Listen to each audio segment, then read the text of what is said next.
west of Langston, using the same route that you did to access the northwestern side of the city.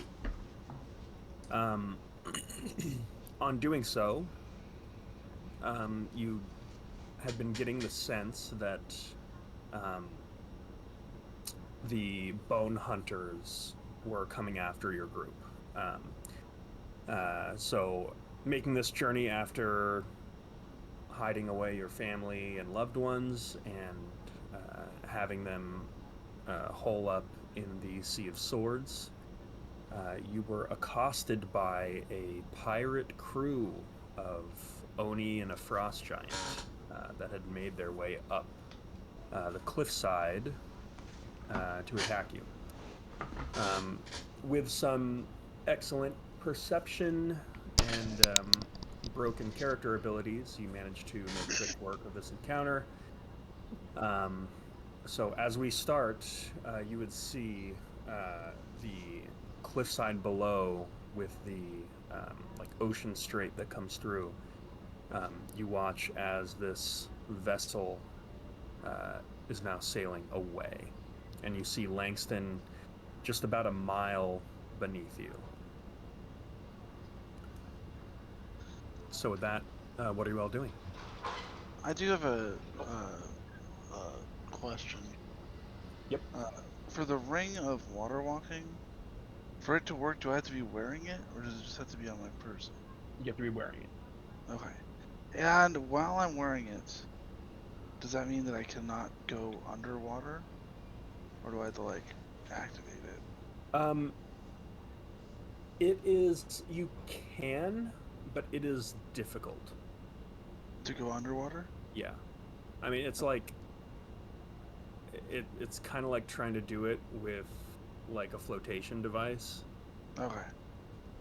I was just So So, like if you hit the water hard enough, you won't just like break on it like it's concrete. I mean, depending on how, you're the stack, so you could probably do it from pretty high. But you'll pretty much just shoot right back up. okay. Okay. um, That's what I was wondering. question, Alex. So I have a spyglass of enmity that Rena has. Um, it says I can cast spells up to a mile away. Mhm. How far is that ship? Can I like see who's like piloting that ship?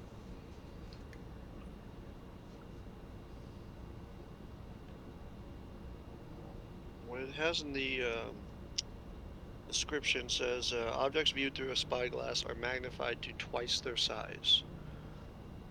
I don't know how far it can see, but I was trying to see if I can get a. So let me pull up your character sheet that has items from a previous campaign. Yeah,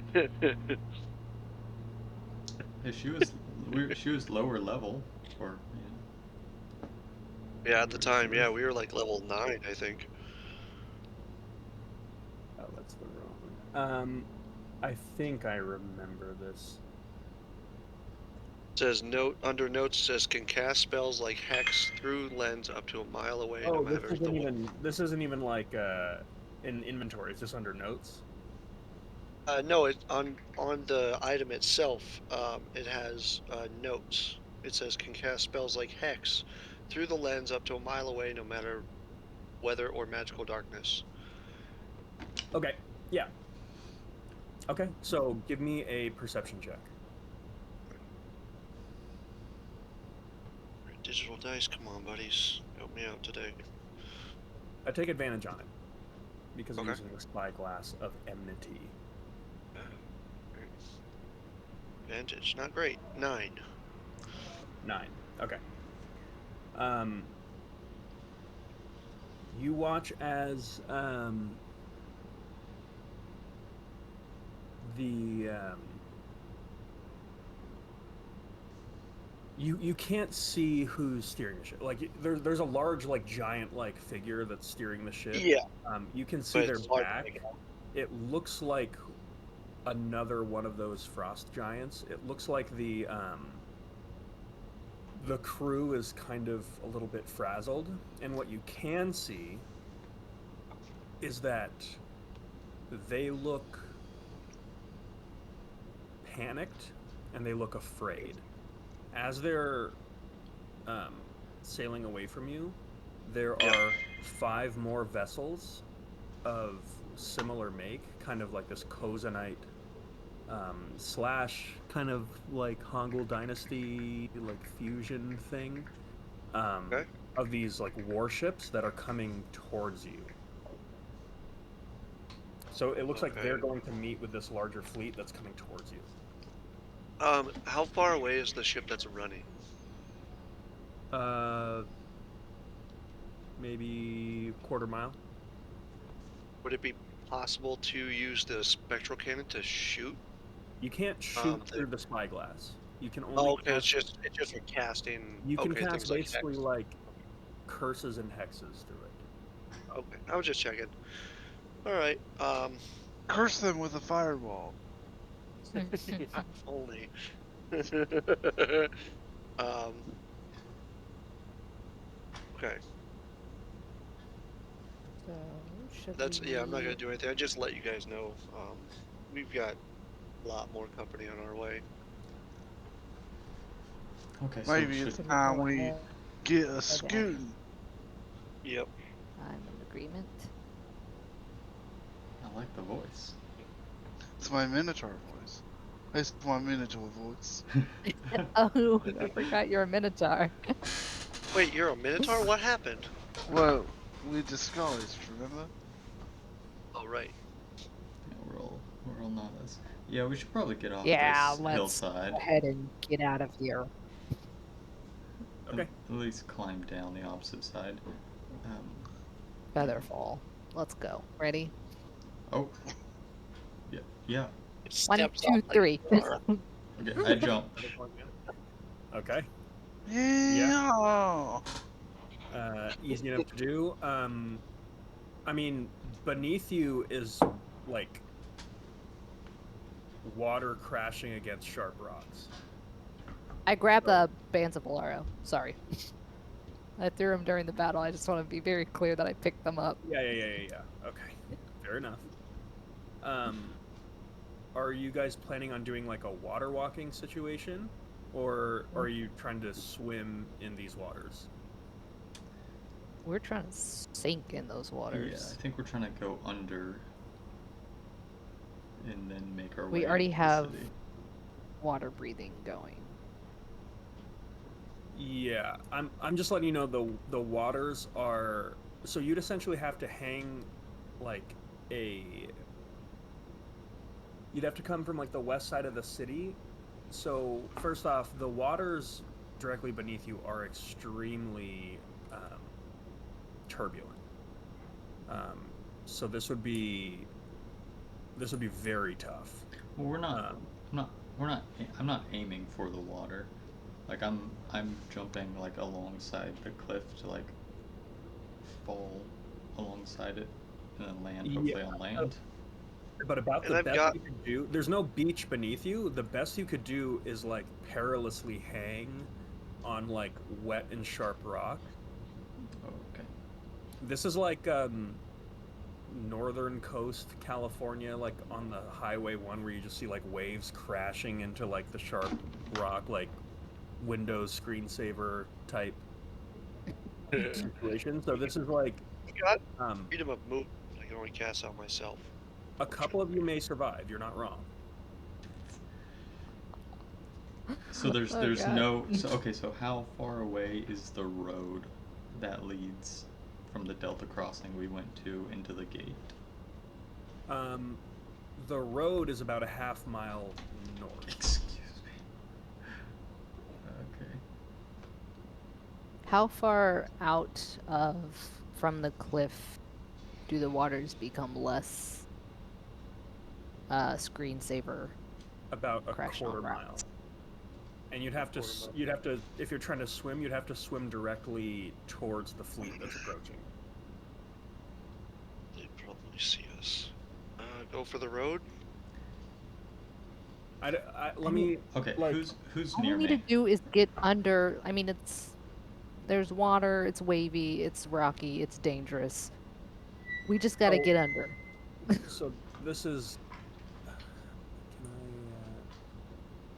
I have an So you idea guys- to save me and somebody that's near me.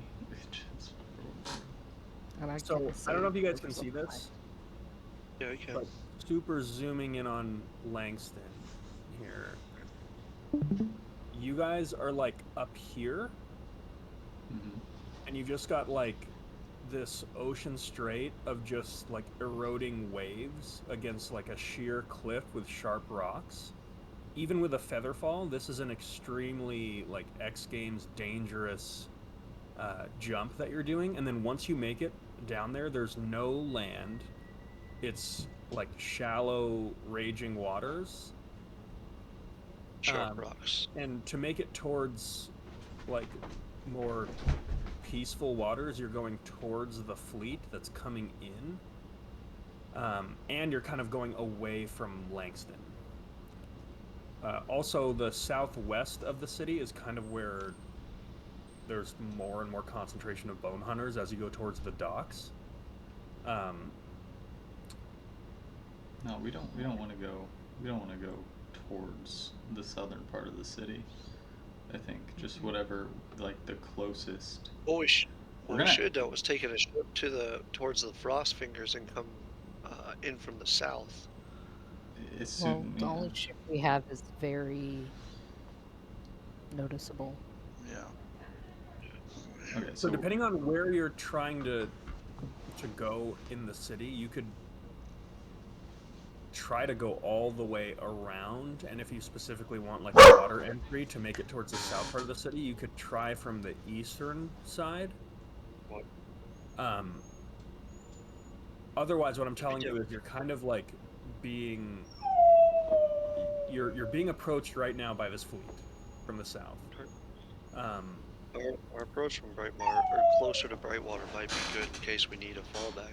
You could also attempt to access the city just from the northwestern bridge, or yeah, the bridge here. Yeah, but that's the main road. They're gonna be looking for us. But we're disguised. It's the again, no one accesses Langston by foot. Okay. So like it's not a main road. No one uses that road because it doesn't go anywhere. Like this road goes to this just dead zone that again is just like goblin brigands that are looking to pick off whatever smugglers are dumb enough to use it because they're too poor to have ships. Okay. So like, and if you were to access this road, I can pull up the map of Langston, but essentially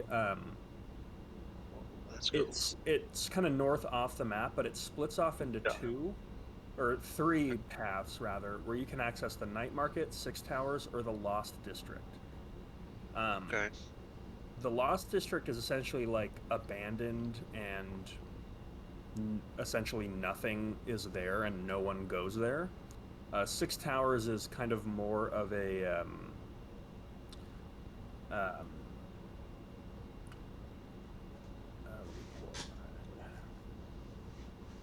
So what is your end destination? Or are you just trying to make it into the city to figure things I'd say out? getting to that abandoned city part might be a useful play. Yeah, so the Six Towers slums, but it's like slums that people live in. Yeah. And then Night Market is where you previously were, where you met up with Shitty Bill. I mean, yeah, I think we should go to the part of the city that doesn't have a lot of activity in it, at least to get into the city. Yep. But take the road, get to a point where it's not so deadly to swim in. Well, we're midair, so I think it's happening that we're going to the water.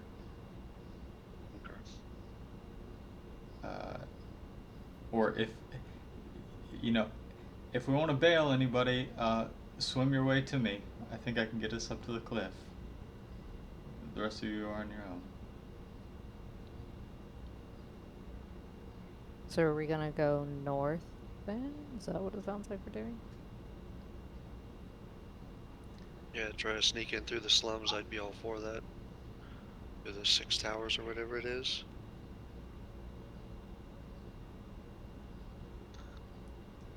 Okay, so As you are kind of pondering this, as like the pressure builds from being on a clock with this fleet approaching, I'd say you watch as two of the ship, the one ship that was fleeing with you, kind of begins to dock with another ship, and four of them remain that are now about a quarter mile out, and it looks like two of them are bearing to their port side, and you see cannons kind of peeking out through cannon holes. We need to move. Are we in the air or are we on the cliff? You're on the cliff. you, Okay. We need to get in the air. what? Okay. No, we Up need to on the ship. leave. Well, no, we didn't want to be in the air. We just Don't go. jump. Okay, are we abandoning the ship then? We're not on the boat. We're on the cliff. We have no ship. Okay. Okay, we are on it. Okay, gotcha. You guys left the ship back in New Callan. Yeah. Okay, that's why I thought I was so confused here. Okay.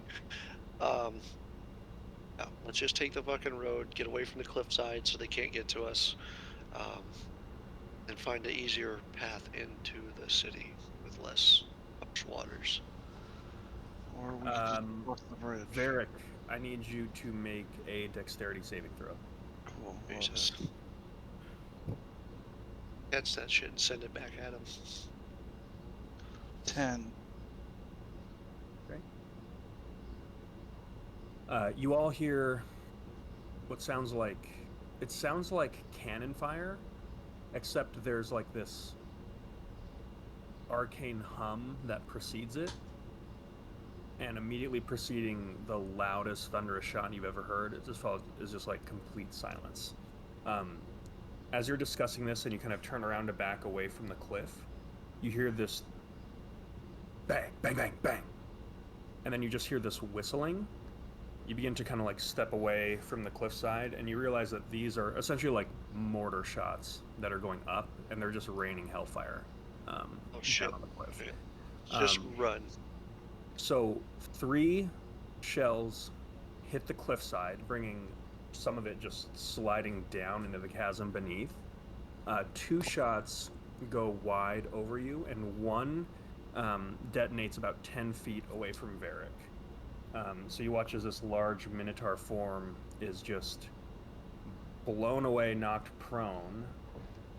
You take 13 points of thunder damage and 24 points of force damage.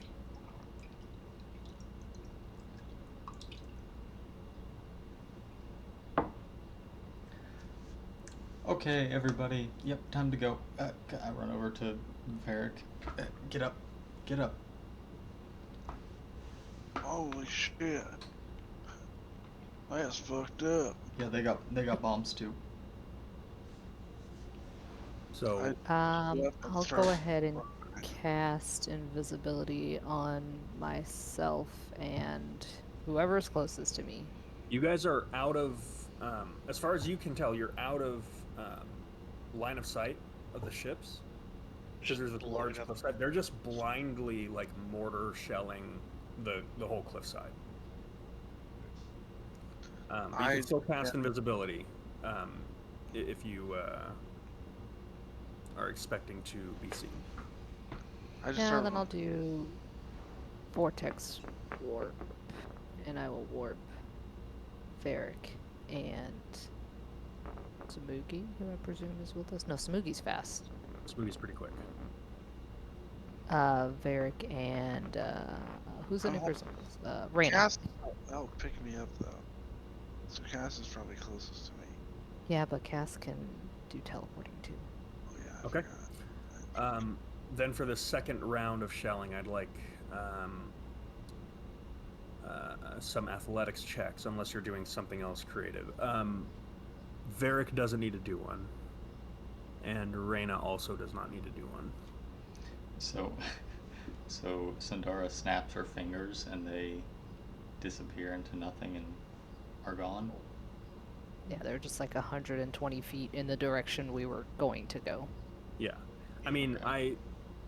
unless otherwise say, I'd like to imagine that a lot of Sundara's magic is like scary and very not like gentle. So, what I imagine is like you guys are sitting there discussing this, hellfire breaks out, and Sundara is just sitting there like she's standing up like as just the cliffside is exploding all around her, throws her hands up in the air, like grabs hold of something that you can't see with one hand, grabs hold of something you can't see with the other, and just like rips through space and time. And you just hear the sound of reality tearing around Reyna and Varric, and reality tearing like 90 feet northwest as they're just like shunted through space and time over in that other direction. And it's almost as loud as the mortar fire itself. It's like Star Trek warping, but like the old version where your organs might get a little messed up on the way. Yeah. I mean, for I what was it's like, worth, Varric has been vortex warped more than anyone in this so D&D many world. times. So I imagine at some point you might get kind of used to it. Reyna, this feels so weird. In fact, Okay. I imagine you would almost assume that like something bad is happening to you, and then you just like appear on the kind of Right in next to a me. safe passage, and you watch as Sundara is just like finished casting the spell. The rest of you, I need athletic checks. Well, how far away is Sundara from me? Pretty fun, ain't it? Holy shit! The hell was that? A Well, warning next Sundara time. is. I will roll a dice to see where she is. She's 80 feet away from you. Actually, that doesn't make sense. She wouldn't be that far. How far away do you want to be from Sundara? Close enough to get to her before the mortar shells hit. I'd say. I'll tell you what. This is going to be a DC 12 athletic check to make it to Sundara. Okay. I can do that. I can do that. Ooh, natural 17. Oh, nice. Easy. Okay, so as I hear the second shots ring out, Cass sprints over to her. Thanks for saving me. And like a green flare goes through the air, and he just pushes through it and grabs your hand and step into a dimension door. Pop out. 200 feet away. I'm like holding my stomach, like. So you all make it through. Samui got a natural 20. So you watch as just Samui is just like power walking like Squid Games, just like making his way through as he's just like looking up, and then you watch at one point he just like stops, looks up, invert beads back, and then, like dodges an explosion and just starts like walking forward. So Smoothie is just very unfazed by everything that's going on right now. You guys have made it out of at least the area that is being immediately shelled right now. In the distance, you can hear like vaguely the sounds of voices, like shouting orders, things like that. So what are you all doing? Where are you headed? Oh, they know we're here now. They don't know we're We need to here. get- They know someone's here. It's true. I am straight. I'll say we Above get the table ourselves. question. Did we let anybody live that we got an encounter with that like face to face knew who we were? Oh, what the Well, no, we were disguised. Okay, and we killed all of them. Okay. One of them got away. One person got away, but we're a minotaur and a fighter and a tiefling or something. Okay. We're crazy shit. So maybe they're like, I hey, will there's say some weird people. It's coming. a Doesn't crazy coincidence that you were set upon in this like abandoned area. Oh my god. Yeah. You get the sense that there was some reason that you were able to be found. Magical means. Yeah, they might be scrying on us. Does Well, we anybody would have a way to know detect if it that? was scrying on us. Oh, we Well- would? Okay. Well, you feel Only Samugi You gotta- would be able to see it. they would see Oh, the okay. scry. Oh, if they check our location, but if they check on the person, you get a chance to resist it, and then you know that someone's Something weird's going on. You feel some weird magical thing, I think. Gotcha. Okay. Anyway, I vote Alright. we run. Yep, let's run it and get in Yeah, the where's fucking that city bridge? already. Okay. So what do I look like then? Am I disguised or am I still Reyna? Your disguise is whatever you want to be disguised as. Right. Mm. Alright. Eric's a minotaur. I'm a big old I dwarf. forgot what Cass is. I'm a fighter. I'm a human fighter. Boring. I'll go as a Norman. trite. I know, right? That's the. I said I wanted to be boring. I wanted to be fit in, you know. Actually, fuck that. I'll go as a Shadar Kai. It's a dark elf. This is Wait, those are two different things. Not dark So elf. which is- Well, Shadar Kai then, whatever. Okay. Okay. So Reyna kind of looks like Alara. Yeah. So, but okay. Okay. So with that, you forgot to look. make your way. You're headed towards the bridge to make it into the city. Yeah. I believe so. Okay. As you're running, you hear the loudest, most commanding voice you've ever heard. It's almost like it's magically enhanced, and it just like rumbles and rattles your ribcage. In the far distance, you watch as this crew of giants and Oni just kind of levitate over the side of the cliff and kind of slowly set to their feet and just start like scattering out. I'd say at this point you're maybe about a good 300 feet away. Okay. Cresting the top of the cliffside, you see one individual that is a little smaller than the rest, but definitely just by body language, posture, and the way that the other members are revering her, it looks like this is the figure of authority here. That individual, from what you can see, sees you running and begins shouting things, and you are being pursued. Yeah. Okay, so they can probably just see us. As we're running, I reach into my pocket, scramble, and throw out a horse figurine. I summon Nice. Lucky in Okay. front of us. Okay. Varric, I hope you don't mind getting burned. Get on the horse. I get on the horse.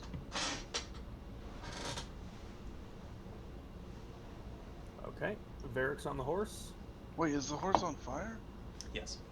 It's a nightmare horse. Its bane is fire. God damn it. Okay, I'm on the horse. You're riding a Rapidash. Yes. A shiny one.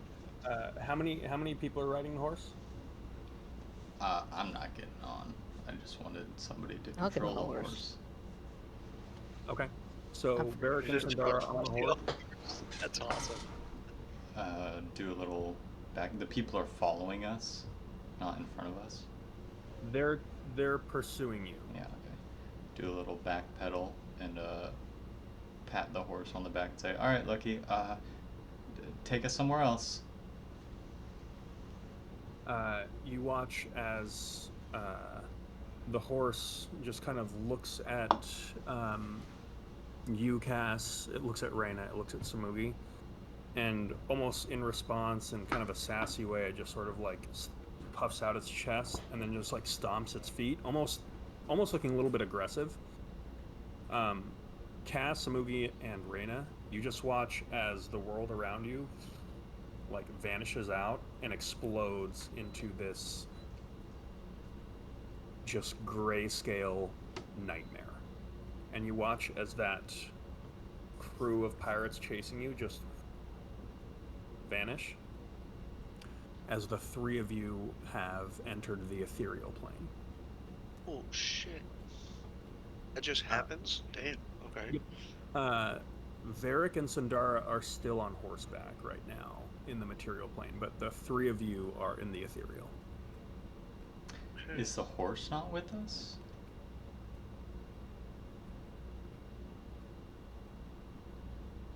Oh, you're right. Because the nightmare opens the portal to do that. We'll say, well, it's not a portal. It just essentially blinks out. We'll say whoever's riding the nightmare would also benefit from these effects. So all of you blink out into the ethereal plane. Oh yeah. Whoa. Wowzers. So we're in the upside down. Good horse. Essentially. Good And horse. what's funny is, and I imagine you're riding northwest. Towards the bridge, yes. Okay. As you do this, you notice that Langston looks the same. It's kind of like that like scary movie thing where it's like, here's Detroit when the aliens came, and here's Detroit before the aliens came, and it's like the same. That's kind of what's going on here. So as you approach Langston, you've got three choices. You could head towards the Night Market, the Six Towers, or the Lost District. Well, it looks like the Lost District isn't connected to the island of Langston. I mean, a lot of travel is going to be like by like ferry or boat, because it's essentially just like a bunch of docks that are haphazardly mashed together. But you're right, the Lost District has specifically been cut off, and it is like an abandoned area within Langston. So I think we should go to Six Towers. More people, easier Do we to go know up. of? Do we know of any factions in any of these districts that we were planning on going to talk with? I think they're So- all south. So, on you were given a sheet of paper by Shitty Bill. On the sheet under the Harbor Ghosts, it actually lists two locations. It lists the docks, and then in question mark it says, and then it says Lost District question mark.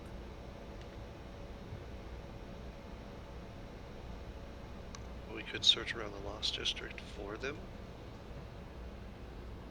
It's either that or, I mean, Coves of Pirates are probably going to be further south. Blade Reapers, we know, further south. Cult of a Sea Yep. God, further south. And I think we're avoiding the FETC people. Yeah, Hands of the Founder probably don't. They'll probably just turn us in.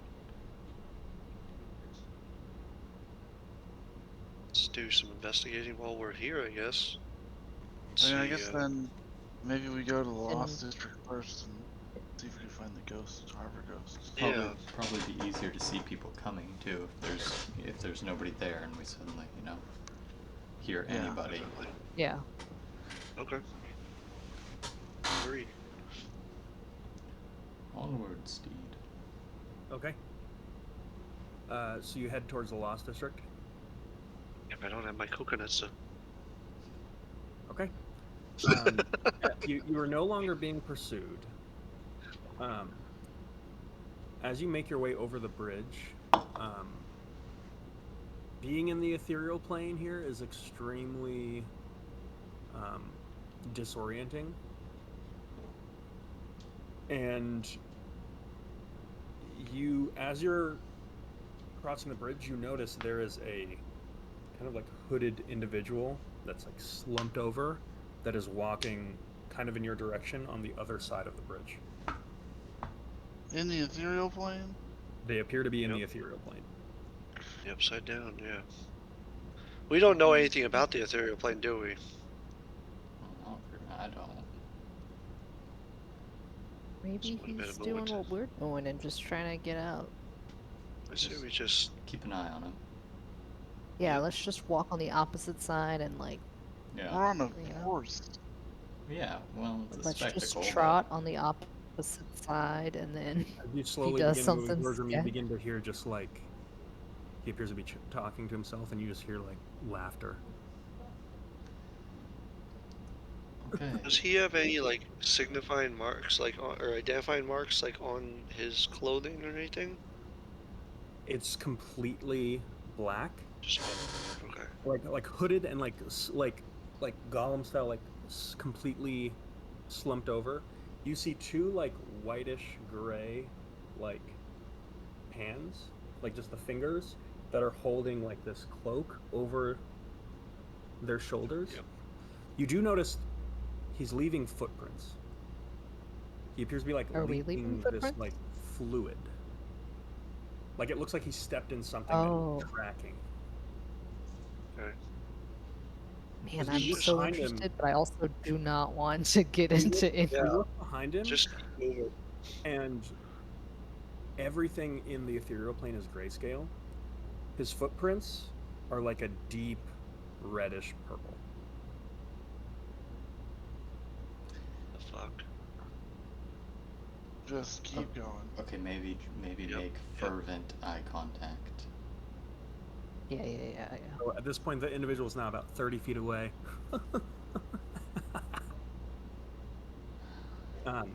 As they kind of like get about 15 feet away from you, they completely stop, and they just sort of like begin like you notice that when they're this close, they're kind of just like shivering and shuddering every now and again, and he kind of like twitches his head and kind of like slowly turns over your direction.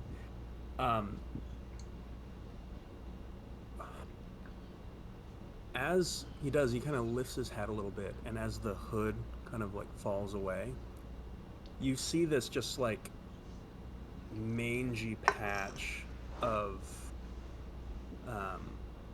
what looks like kind of dirty blonde hair with some spots that look like they've just been pulled out.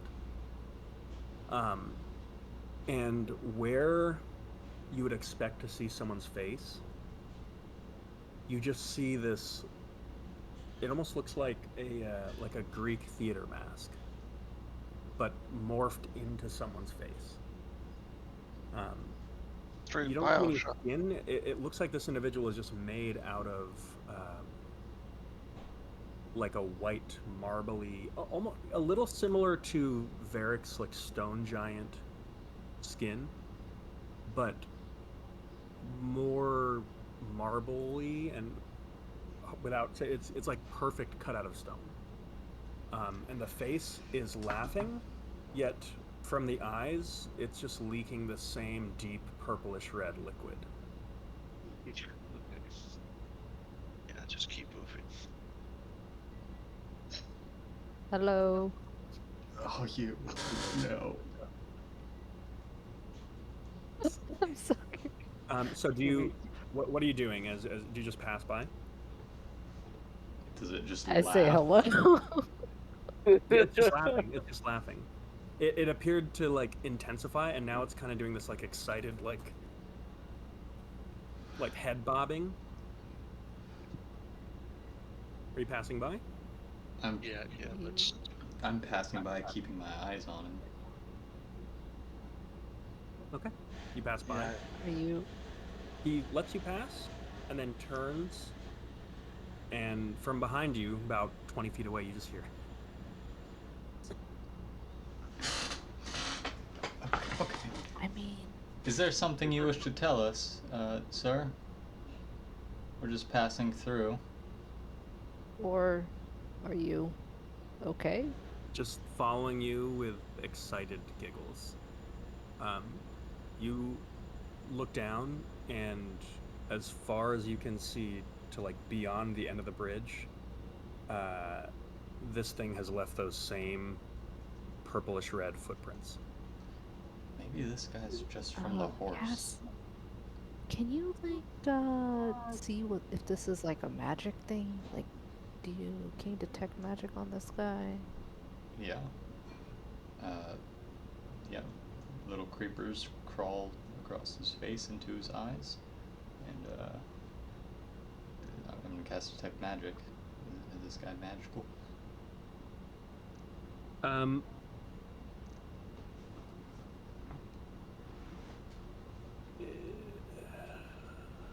What if I just So thought about as, this.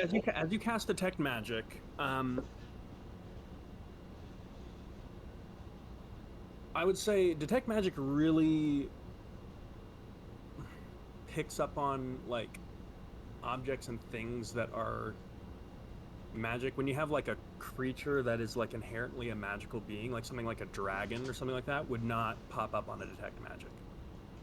And Cass would know that. Okay, does he have anything magical about him? Not necessarily him himself. You don't notice anything on. Actually, there's one little item on his person, just like a little trinket. But his footprints also ping your detect magic. It's tincture, probably. What school? Enchantment. Okay. I think somebody's just taken a little bit too much of some kind of drug. Maybe he is from Langston. So much drug there in the ethereal plane. We took so And many has drugs that we stone lived another skin? life. That's true. Oh, first of all, who's we? I guess me and Let's Sindar. track his footprints This back one. to where they originated from. Maybe Ooh, that's a good tincture factory is here, isn't it? Well, it's at the south Something end of of the the sort. city. Okay. Is he still following us? Yes. Yeah. I'm I mean, backpedaling, should we watching him. just let him? Yeah, it's fine. He's not doing anything. Just a Yeah. crazy follow. I put my hand on Varric's shoulder and cast Gift of Alacrity. Suspicious. How long does this last? 8 hours. Nice. Nice. I'm gonna. As you cast that spell from behind you, you just hear this like. Oh my god. I'm gonna shoot him. I'm gonna fucking shoot him. If he creeps me out again.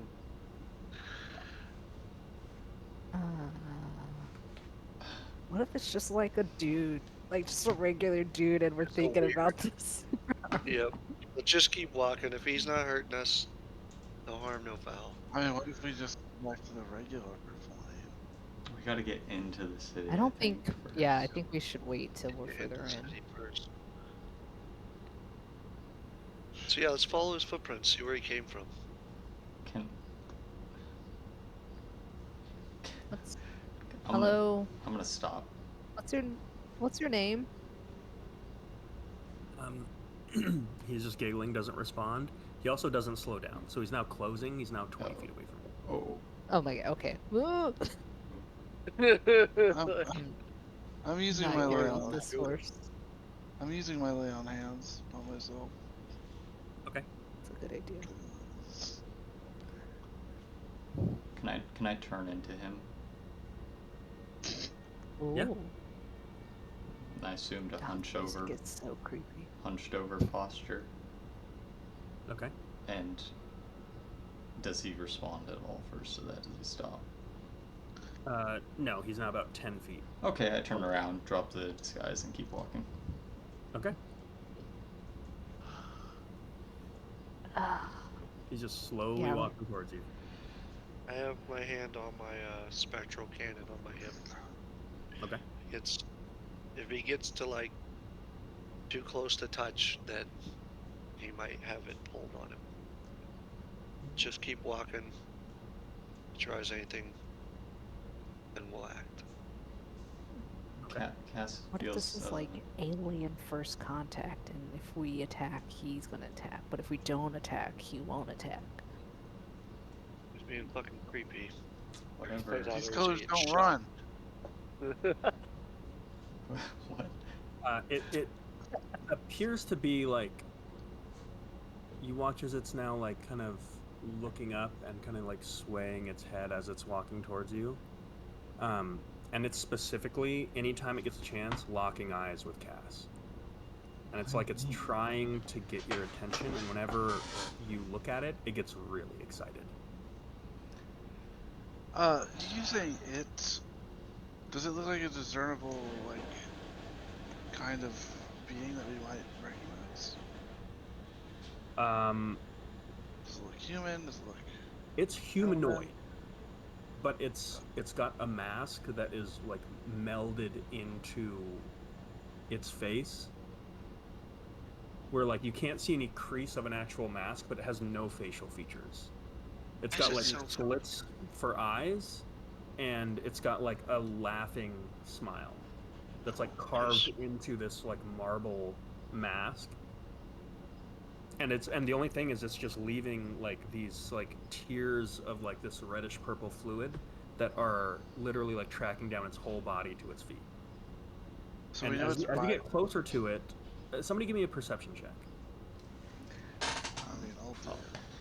I feel like it should be I'd say Yeah, actually, I'm looking Cass, at it. Yes. I'd say you give it to me with advantage. Average. Oh, it's right here.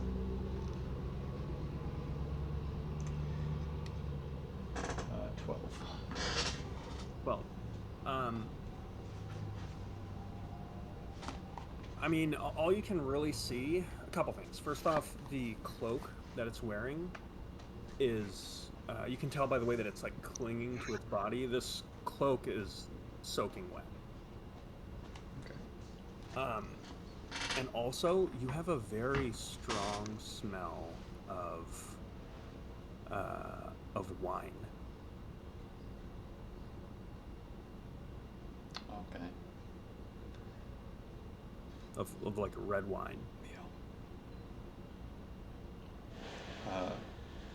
I'm going to backpedaling, place my hand on Lucky's rump, just trying to slow it down a little bit. Okay. And then I'll use my universal speech, maybe, and say, do you have a message for us?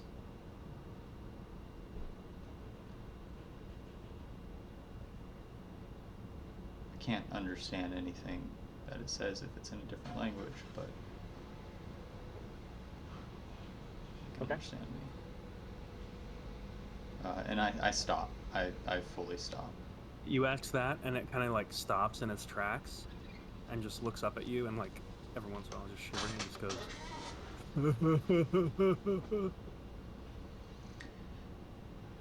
Has the horse stopped? Yes. I get off the horse. And I go to Cass's side. Okay. It's just sitting there, kind of laughing. It's about 10 feet away. It now just begins to approach you. Me or Cass? Cass. I'd like to interpose myself. It's fine, Varric. I'm not. Okay. As Varric interposes himself, you like break line of sight. I step to the side of Varric, so we can still see each other. As Varric gets in the way, it stops, and then just for the first time, it now becomes silent. The laughter is all stopped. It stops, and then it just like twitches and is like slowly looking up at you. Varric, you see there are like human eyes beneath whatever mask is molded to its face. And the eyes are like bloodshot red, and they look like they have somehow, like, this thing looks like it has no eyelids under the mask, and it's got the eyes of someone that is just like pleading and begging.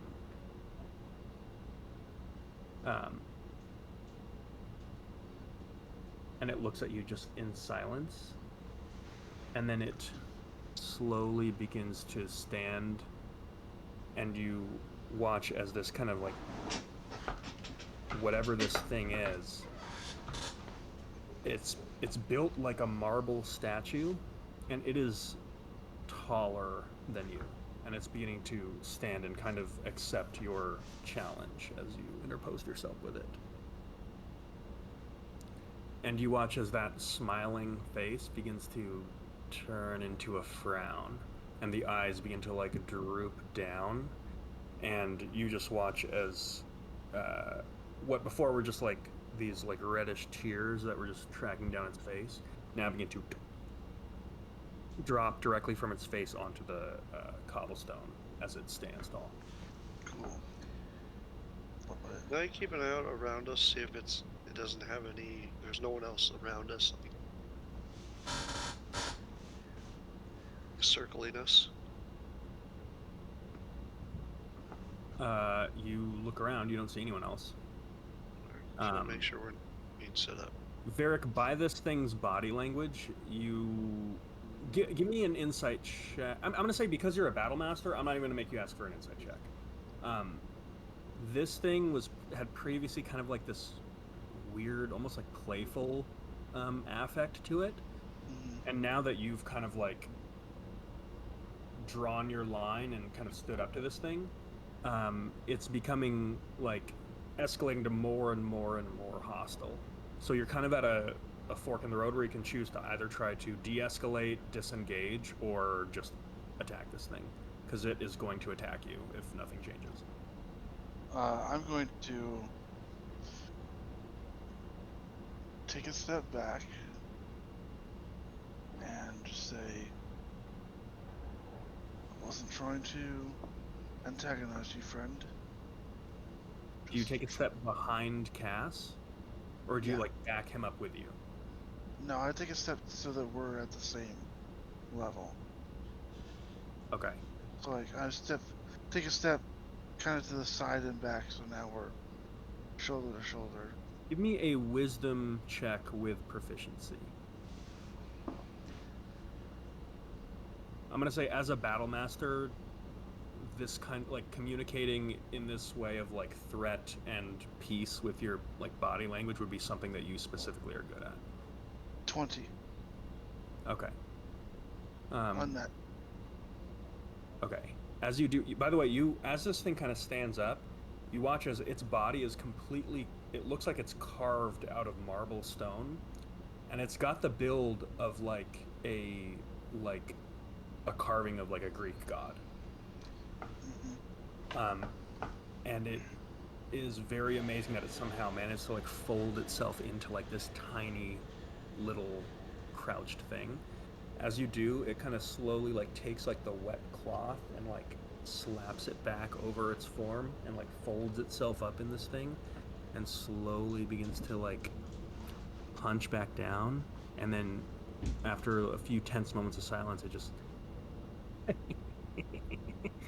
and begins to like now walk towards you, and it's closing the distance with you, Cass.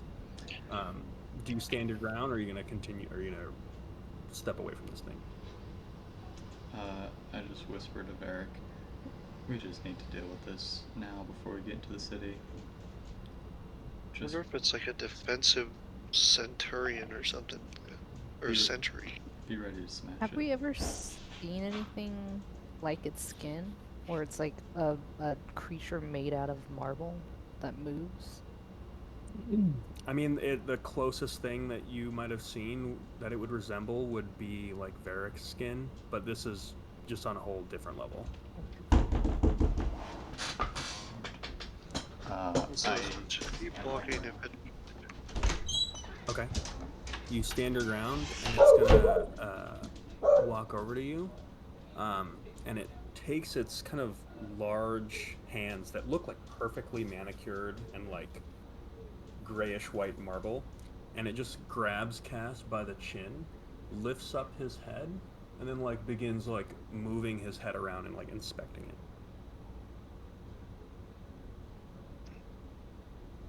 So what are you all doing as this happens? As you say the word. Okay. I'm gonna set myself on fire. Immolation effigy in preparation for I don't know what. Okay. I mean, I'm sitting on a fire horse. It seems fitting. Yeah. Yeah. I was going to Do you normally stand take damage from that, Sundara? Yeah. Sitting on the horse, you don't. Oh. So cool. Oh shit. That's right, it makes you like immune to fire or some shit. Technically, You would still take the damage. It makes you resistant to it, so take half. Half. Okay. I'm gonna step up next to Cass. I was gonna wait for his say so and like, say the word, Cass, and we'll do this. If it hurts you. Yeah, I mean, at this point, it looks like Cass is just kind of very coolly and calmly, like, letting this play out. Yeah, we can hear you. Yeah. Yep. What? Shit.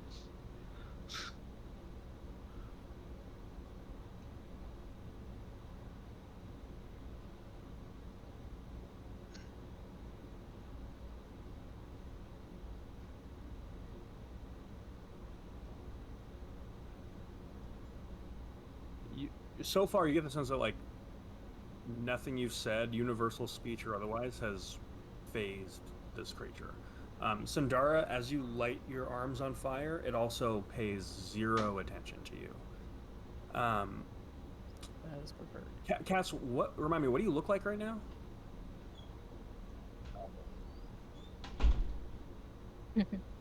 Okay. And this effect is a seeming spell, right? Okay. You watch as it like reached through what I imagine like this beard you have is, and it's like touching your actual face right now, and just like gently like rubbing its like fingers across your chin, and then it's like kind of pressing its thumb against your lips right now. I'm gonna take a step back, and I'm gonna put my hand, like on Reyna and pull her back with me a step to give them Give him some space. some space. Okay. Cass, do you have any mundane items on your person right now? Or are you 100% magic? Okay. Is your inventory listed in your character sheet? Not There's- everything. It's the Excel sheet. Okay, but like it would have to be things that are not in the portable hole. Yeah. Like things that are a little bit more accessible.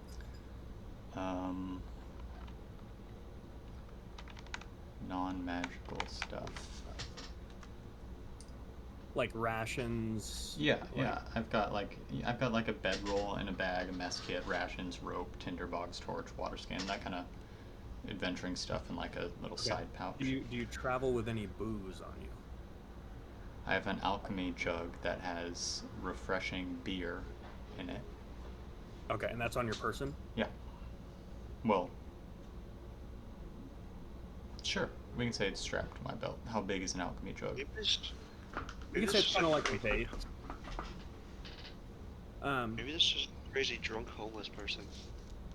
With that, it's gonna kind of like reach down towards like your belt, and it is going to like quickly like snatch the alchemy jug, and just begin like guzzling beer. And you watch as that like frowning face turns like back into a smile. Let's just leave the drunken homeless marble man.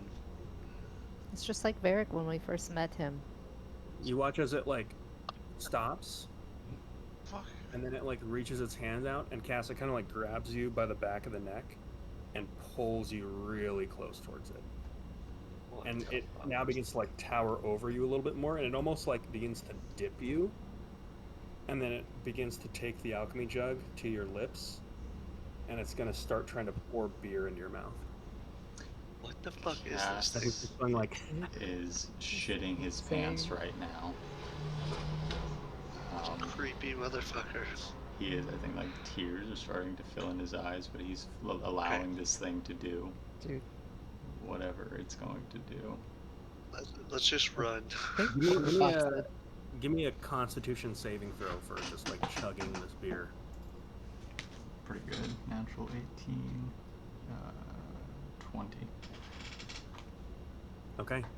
So Cass just like chugs this beer as this thing just like feeds it to him, and then it just kind of like takes its thumb and like wipes any like spilled beer off your chin, and then it just starts like, hugging itself, and you watch as it just like falls to its knees, and it's just like two-handed, just like head up, just like guzzling down the rest of this beer.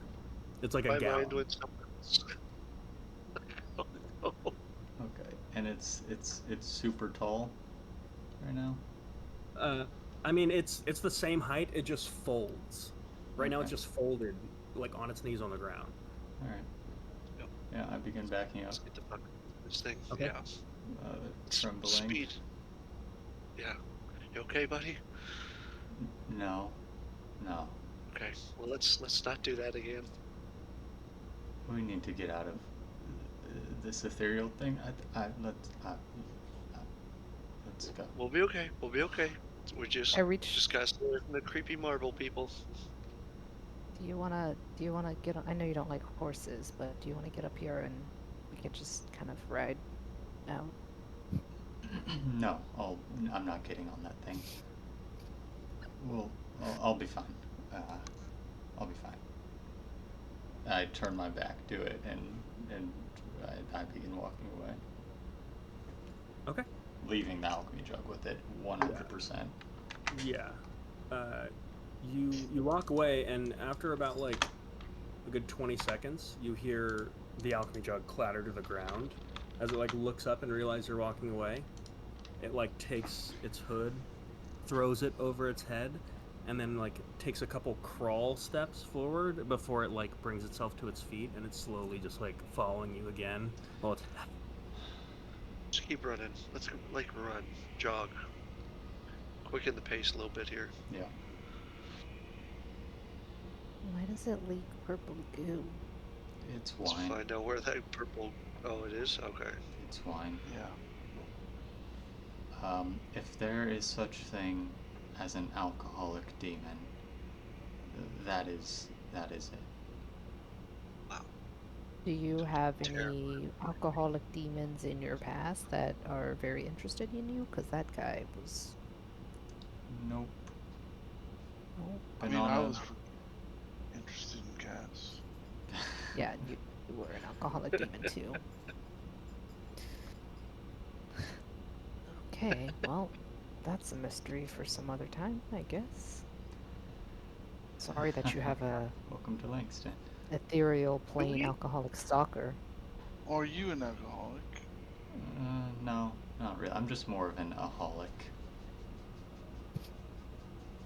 Got it. I mean, Alex, can I do a religion check to see if we or that Rena would know anything about the ethereal plane? Like what this is even? Like is this you can give me an Ghost. arcana. You can give me an arcana check. Arcana check over? Are you proficient in arcana? I doubt it. Nope. That is a 12 flat. Yeah, you have You no. make heads or tails You have of this. You have no clue what was going on with that. It appears like whatever this thing is was not necessarily like. It doesn't appear to be immediately hostile, but it does appear to be like, if you interact with it, there's a good chance that something might set it off and make it hostile. Because when Varric stepped up to it, it started to get pissed off. Okay. You have no idea what this is. It's like some kind of sentry, I think. Okay. What exactly are we looking for in this city? we're just trying to get into the city at this point. So at this point, you're at a point where you've gotten like towards the city, and as you enter, you notice there is a lot of activity in the Lost on- District. in all three districts that you can see. There are just like, you watch as there are just, you see some people just like with coats and like a top hat, like just like this group of like four that are just like moving together, and you can't, they're wearing long like trench coats that are super exaggerated to the point where they drag like wedding dresses, and they're just like perfectly like segue motion, just like quickly like floating up to just like a door, and then just like ethereal plane? staring at it in the ethereal plane, staring at it, and then just like all together in unison are just slowly like almost like a synchronized rotation, just like moving door to door and just like We're, making.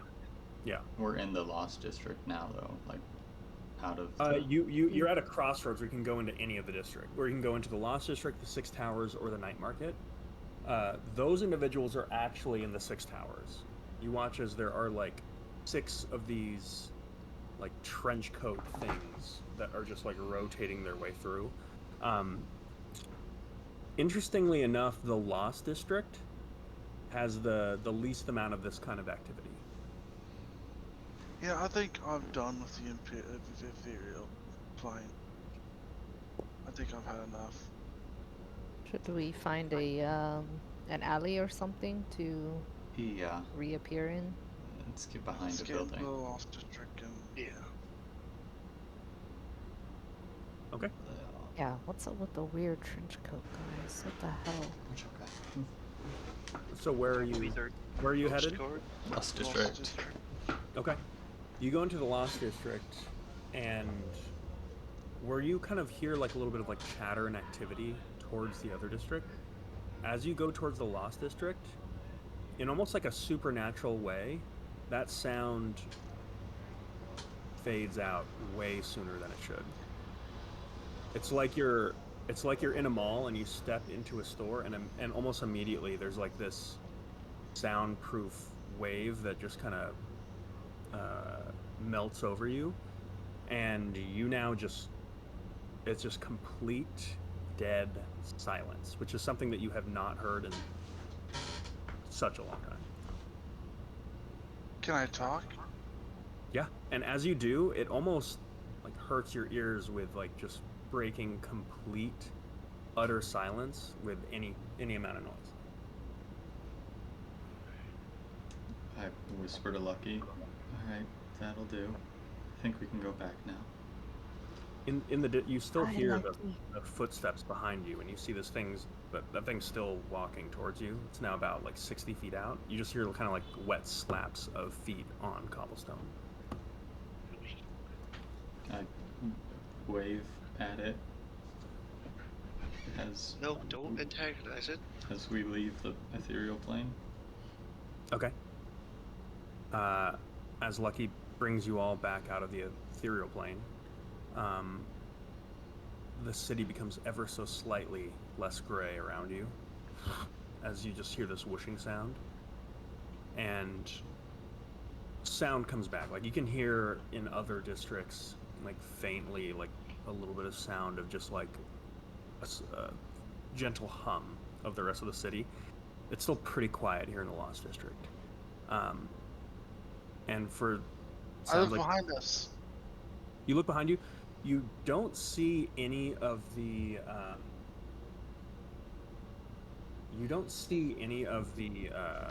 the liquid footsteps. But after a few seconds, you begin to hear this wet slapping of feet continue. Except now you just don't see it. Oh no. I don't know, that might be worse. Yeah, that is worse. At least before Could we that could be see one of the him. ghosts? I mean, I Have thought. I mean, Have you got to deal with it? Let's just ignore it for now. Good idea. Ignore the ghost. I think I can get it out of my mind if I can't see it, right? And then it shouldn't be able to do anything.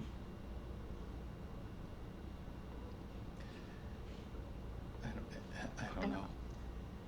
I don't know nothing about no ghosts now, but I reckon you get a stepping. Right. Keep moving. I turn Lucky back into a figurine. Okay. Put him in my pocket.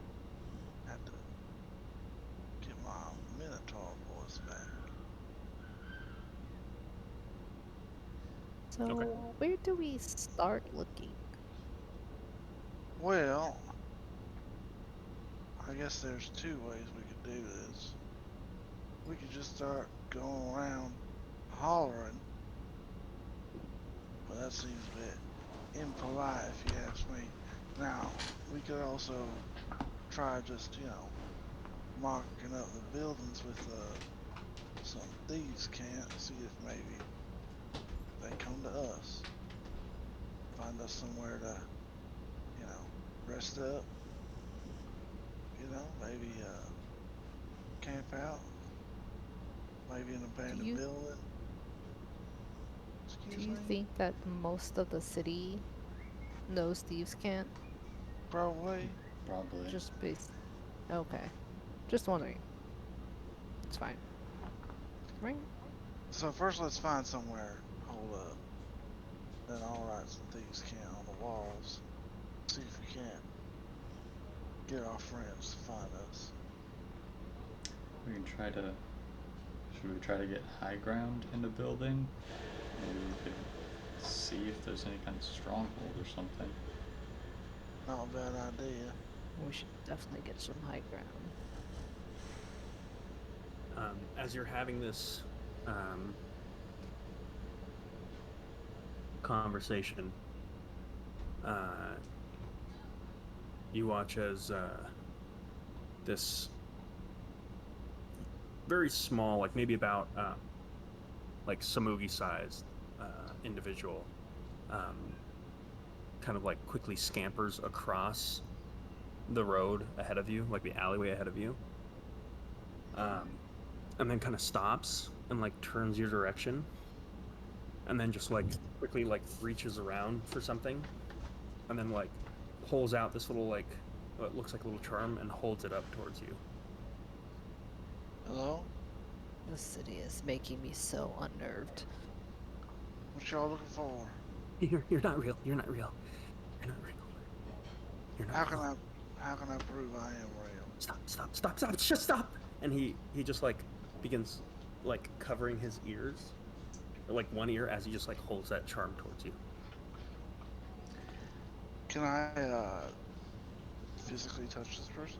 Yeah, how far He's away like are 40 feet away. Oh, okay, cool. Never mind. You need to find a tavern or. I hold my hands up and start walking towards him. I promise you, we're real, friend. We're real. That's far enough. That's far enough. That's far enough. That's far enough. I That's stop. far enough. That's far enough. That's far enough. I reach down to Looking my for- belt. Go ahead, Eddie. We're looking for the ghosts, aren't we? The harbor ghost, yeah. Yeah, where? Why not ask him? I want to ask him, see if he's seen them. He seems like the type to be afraid of everything. Maybe he's seen one. Yeah. That's why he's so Wait. twitchy. I don't think As you kind of stop, he just goes, "Please. I don't want to do it. Please don't make me." Do what? I cut my palm with the poly loop to show him that I bleed a little. We're real. It's fine. We're new. You seem to have been here a while. Maybe Ask, we can talk. give me a persuasion check. 23.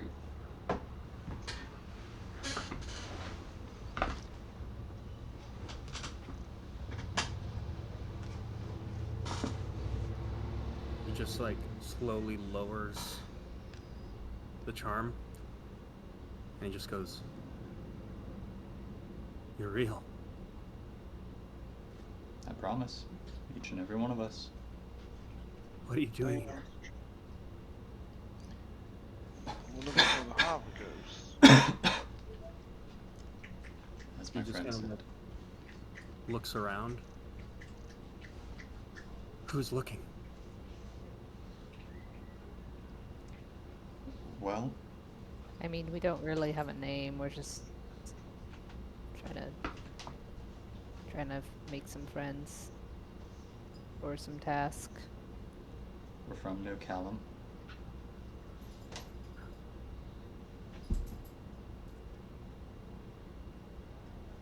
It's a bit on the secret side. You shouldn't be here. You really shouldn't be here. And with that, Why not? he stops and just like looks up, and you watch as all the color drains out of his face as he just like looks up and his eyes like, begin darting from side to side, and you hear those wet footsteps just.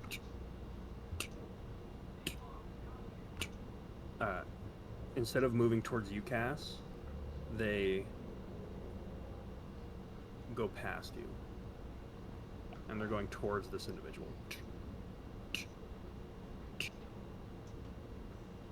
What do they want with you?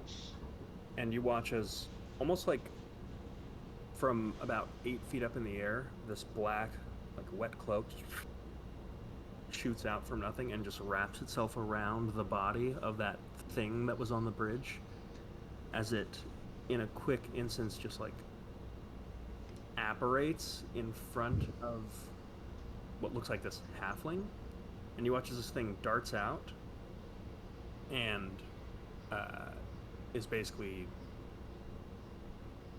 grabbing this halfling by the throat and going to just like rip it apart.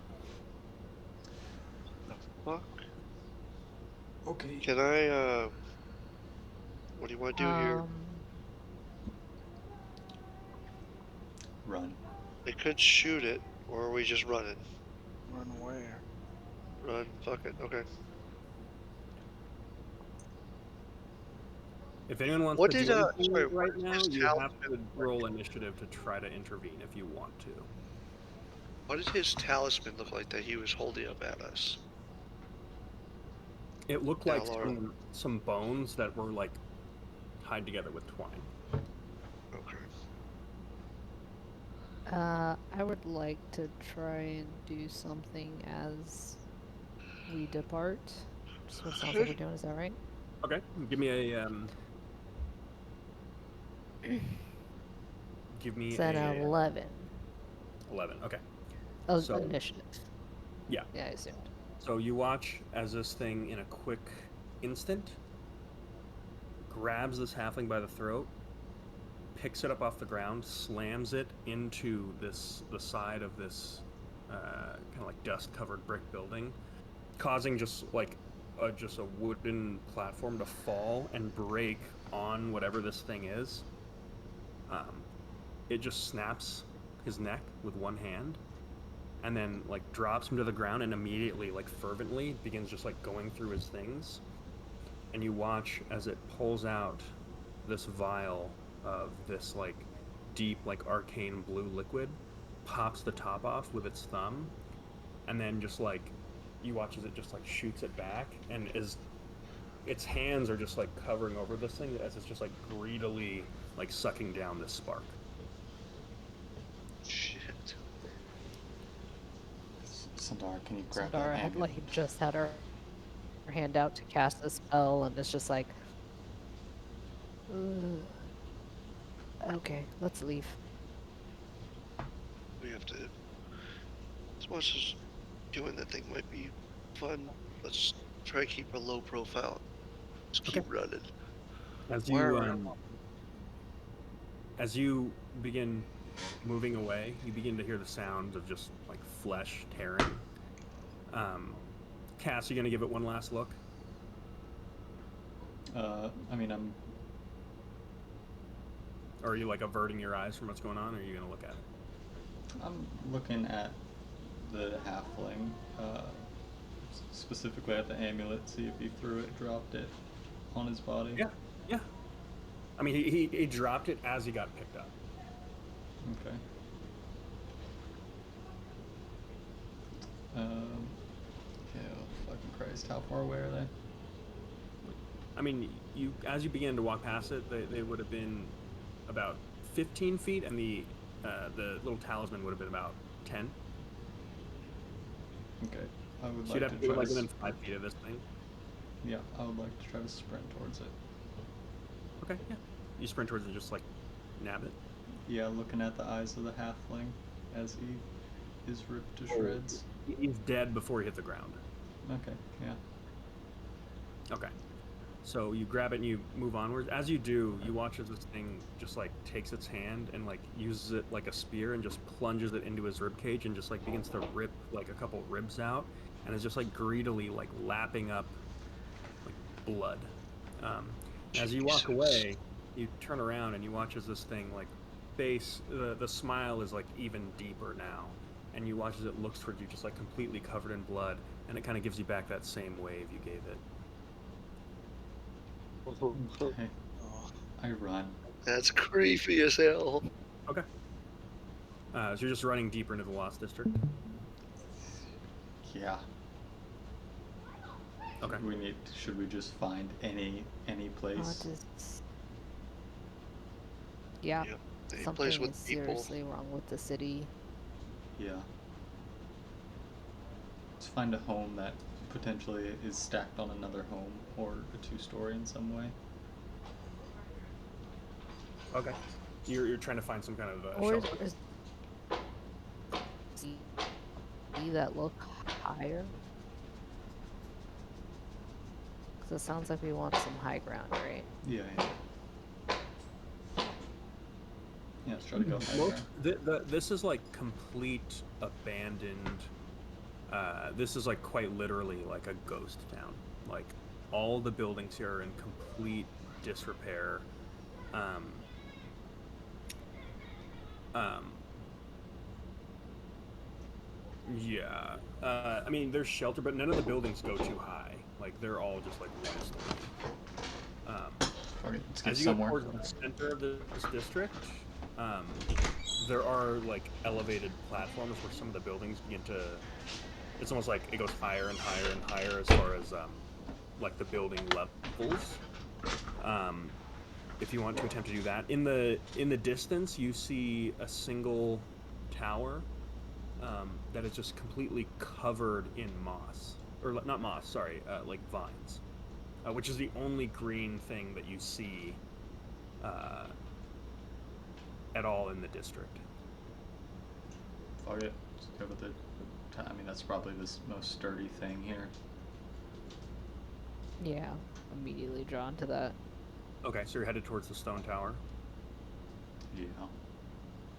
Okay. I'm clutching as we make our way. I put the amulet around my neck and just like hold it and look at it. I have a feeling this is a warding charm. At least that's how he was acting. Okay. I don't know if we have to do anything. I'm speaking to Sandara since she's the only one here right now. Hey. I'm walking backwards, like at the back of the group, kind of walking backward as Cass is talking to me. Um, well, I don't think that charm worked that well if that's what happened to him. Yeah, good point. This city is effed up. I mean, I thought we've seen effed up cities, but this is something else. The rest of the city was not this bad, at least what we saw. We saw like half of it, like 0.2 blocks of it. Half of a district, yeah. Okay. I mean... And there's nobody like following us or creeping behind us or... I think... Not that you can see. I mean, as you are... Okay. How fast are you moving right now? Pretty, like, speed walk. Pretty Speed walk? fast. Yeah, so as you're speed walking, you kind of like look into a couple dilapidated buildings, and you just see like the glow of eyes, like with like some kind of light reflecting off of eyes, and as you cross, they just like scurry back into the darkness. But other than that, like you don't see anyone like out and about in the city. It definitely feels like if you go into any of these like sheltered places, there's a decent chance that there might be someone or something in the darkness, but generally speaking, you don't see anyone else out and about on the street. I'm just gonna hold... I'm gonna pull the precursor off my waist as we're walking. Okay. Just to be ready. In the next area, as you begin moving past this alleyway, you just hear a door close from like up ahead and to the right, like the creak of this door just close, and then you hear like the chime of a coin hitting cobblestone. And you watch as this like little gold coin just like rolls out Stop. from the alleyway in front of you. I'm so ready to just fireball somebody in the face. I am on edge. Different alleyway. Yes. Okay. You're detouring around this. Yeah. Should we be quiet? Should we try to quietly make our way there? Yeah, we need to keep a low profile as best as possible. As you're kind of So like having this conversation, you hear another like chime sound, and a second gold coin just kind of like rattles the same area. Oh, dude, that has got to be we found the Can I- ghost. so tempting. We are not here to cause trouble. Oh, We're just making our way through. that's probably a demon. I mean, maybe the demons don't want people who are here to cause trouble. So, about like 8 feet in the air, on the side of the building that is coming across, you watch as like a hand just kind of like grabs the side of the building, and you just ever so slightly see like a face, just like pale white, kind of like cracked as though there's like just completely caked in dust, and just like the laugh lines have just like created these little fissures in the dust, and just like bloodshot red eyes with like a black top hat, again about like 8 to 9 feet up in the air, just kind of like faintly peek over the side of that building, and just like one eye is just watching you. Okay, keep walking. Yeah, Okay. let's try Are to you walking past this Keep walking, thing? keep walking, keep walking. Fuck no. Oh, Okay, no, no, you're no. taking a detour? Long way around. Yeah. Long way around. Okay. Alright. So you take a detour, and again, moving towards the... So, Stealthily this time, yes. okay, so you're trying to move, Yeah. like, quietly, stick to the shadows. Okay, Yeah. give me a group stealth check.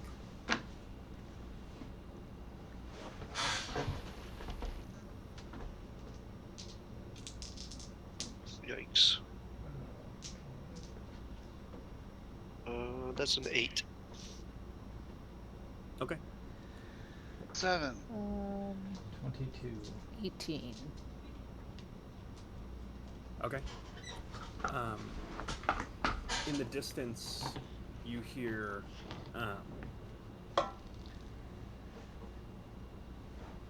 the crack of gunfire. Just one shot. And then you hear, whether it's like a man or some kind of beast, you just hear this like, and you just hear some like thuds. It's kind of in the direction that you're heading. Can we That's tuck into an unfortunate. alleyway? We're already in an alleyway, I think. Okay. You hear a second crack of gunfire. Is that in the direction of the tower? Yes. In between towers? Okay. I mean, maybe that's just a normal person. Probably. I don't Demons think don't carry demons- guns, yeah. right? Okay. Yeah. And you carry a gun, and we trust you, so... Thank you. Well, I'm not sure if that's... Let's just scoot alley by alley and just make our way closer very slowly, I think. If we see another live human and they're not crazy, maybe that'll help us. Okay. As you move towards the tower, you see there's just a stone tower completely covered by vines. At the base of it, you see this huge hulking figure that's actually got 4 arms, and it's just like there's like a puddle of blood as it's just like breaking its knuckles on the side of this tower, just punching it repeatedly and repeatedly.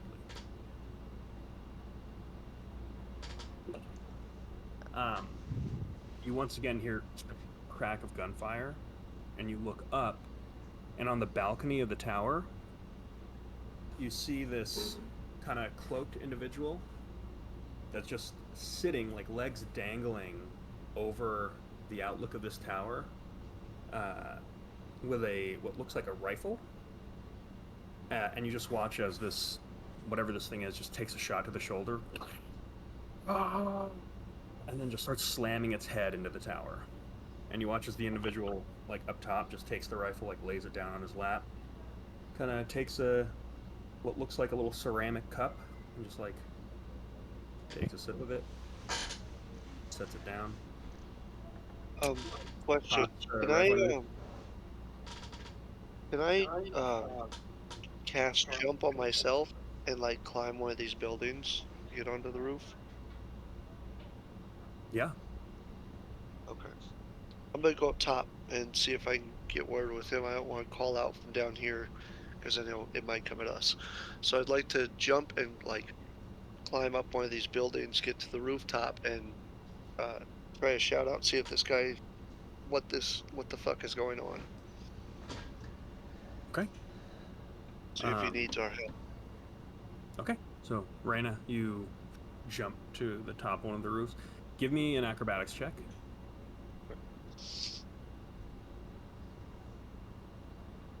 Jesus Christ. Terrible today. Alright. Even with real dice. Acrobatics, that's an 8. Okay. You watch as Raina jumps, like just full on leaps over to one of the roofs, and then just crashes through and falls through the like this shambled roof. As soon as you land, you are gonna take 4 points of fall damage. Okay. You land on your back, and just like a few seconds after you land, you feel something just grab your foot and try to drag you into the shadows. Whoa, whoa, whoa, whoa. And I'm gonna pull my spectral cannon and point in the direction. Do I see anything or is it like pitch dark in here? You see 3 sets of hands, or sorry, 3 hands that have, or 2 hands grabbed one boot, and another hand has grabbed another boot, and it's just trying to drag you into the darkness. Go or die. You point the gun. Yep. Okay, as soon as you point the gun, you just hear like scattering. Your feet are dropped, and they just like scurry into the shadows. Let go. I'm not here to hurt you. Didn't mean to scare you. As Wait and soon see as if I get a you wait, response. you see a set of hands like come out from the shadows and just like hold out in like a cupping motion.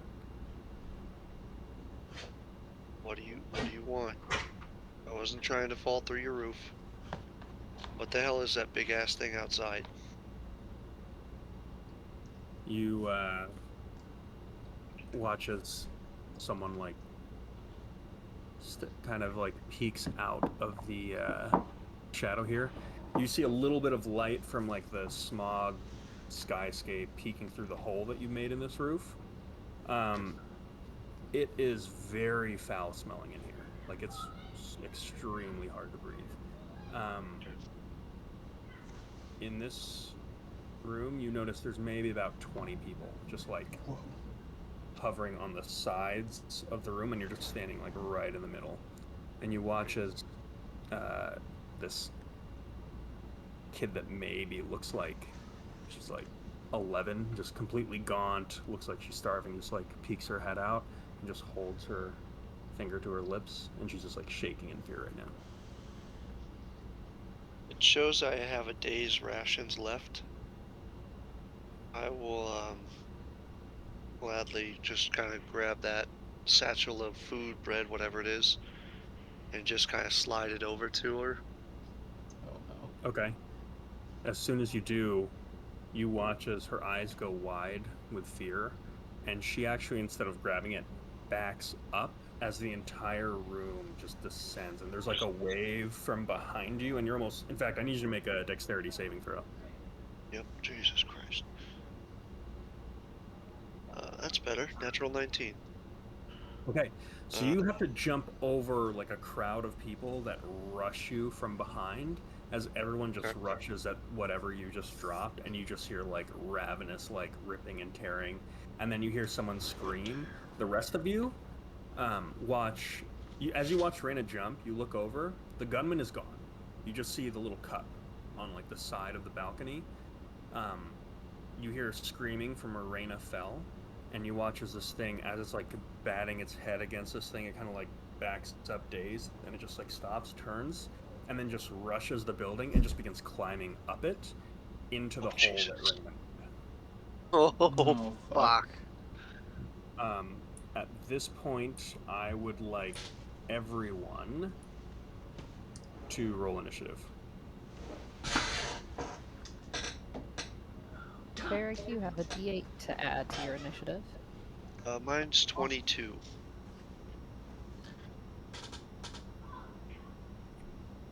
Oh, what? A D8?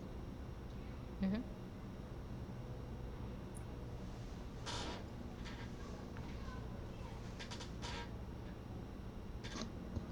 19.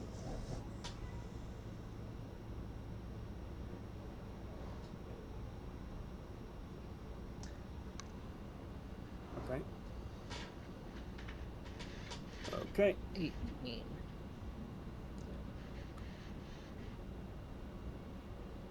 Okay. Anything higher than that? I just had a 22.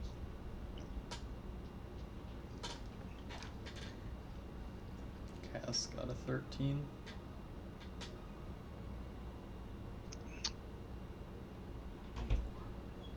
We all got double digits. Mm-hmm. Okay. Um.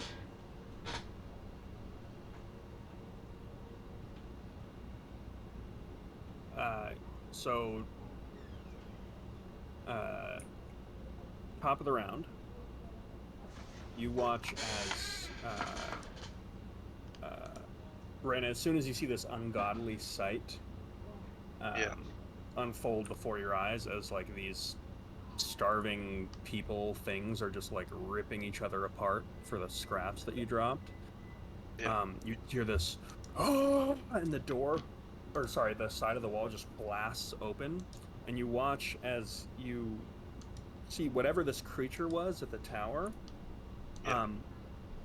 Its face is like completely, it's like it's been rotted off, and it's got almost like insectoid like features, like it's got this like bony mandible. And Okay. you watch as it just starts like stomping through and just like pounding on things until they stop moving. So in Okay. this single round, it's gonna probably take out like 5 people. It grabs one guy and just like throws it out of the roof. He just like, his body just breaks as he slams through it, and the rest of you just watch as this guy gets flung about 30 feet and then just like breaks on the cobblestone before you. As this thing is just rampaging inside this home. My Um, view's okay. that's actually gonna how it's gonna spend its first round, is just like rampaging through this thing. Uh-oh. Stream's Okay, gone. that's going to, if any of you want to act in initiative, you can act now. Technically, Reyna got the highest. Or I'm going to climb or like scurry out of the building. Um, okay, and try to get down. Um, Meaning that I think I found a distraction for the big whatever the fuck this thing is. Um, Yeah, the lives of yeah, can I innocent get people. down? yeah. Give me an Okay. acrobatics check. All right. That's better. 19. Okay, so you watch as Reyna like parkours out the side of the roof here, and she is going to like cling off the ledge here, drop, catch the second ledge, drop, catch a third ledge, and then kick off and roll Jackie to Chan release. style. Hell Yeah. yeah. All right. I found a distraction for it. There's 20 people up there. I threw some food. Let's get into this tower if that's the goal. While it's busy eating them, they're all eating each other. just let. Yeah. Okay. You just No. killed all those people Yeah, right now. I'm gonna go. So you're telling They me were there's a room full of people that this thing is gonna eat as a they're eating distraction? each other. I threw some food out and they started ripping each other apart. Can I peg this motherfucker with the grenade? Yeah. Cool. Yeah, I'll pull bombs out. the fire in the hole. I'll pull out the shrapnel grenade, and Oh I yeah. will throw it as physically hard as I can at this giant mandible creature. Okay, you're trying to hit it with it. I mean, yeah. Okay. I'm not like trying to be super Yeah. accurate. I'm just trying to make sure it Make gets an there. attack roll. Dexterity plus proficiency. Okay.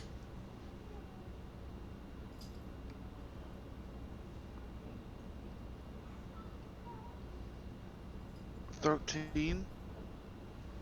Okay. Um, I mean, I assume the hole it burst through the door was, or through yeah. the side of the building was pretty So large. as it's swinging at the thing, you throw it through the hole. You don't hit it directly. You hear it hit a panel, like a wooden panel, behind it, Mhm. and then it explodes. And then you hear a bunch of screams cut short. Not exactly what I thought would happen, but I'll take it. When you threw a grenade into a. And then you hear the thing just like yell out in rage again. I don't Cool. think these things are humanoid human anymore. I asked a question and no one answered. There were 20 people in that fucking room. But then as Maybe they soon as I didn't threw the answer food out, because there's a giant monster outside who seems to be attracted to noise. As then you they are uh, uh, Arguing. yeah, as you're arguing, it's one round of initiative is going to pass. On the next one, you watch as, or you just listen as it's pretty quiet. You just hear like the heavy breathing of whatever this thing is. And you just hear this, wait, no, and then it just, you hear this squelching sound, and then silence. let's get into this tower. It wants in there. I don't know why, but Yeah. it seemed to struggle to get into there. Well, Reina, it's not our tower. I don't know if you missed the gunmen up there shooting things. Maybe, How tall is this tower? I mean, it's maybe 120 feet up at its highest. Holy shit. I'm gonna try and firebolt this monster. Okay. It's not in view right now. Oh, it's inside. Yeah. That's the house on fire. You can vaguely hear the sounds of like bones breaking. Okay, we're gonna do a.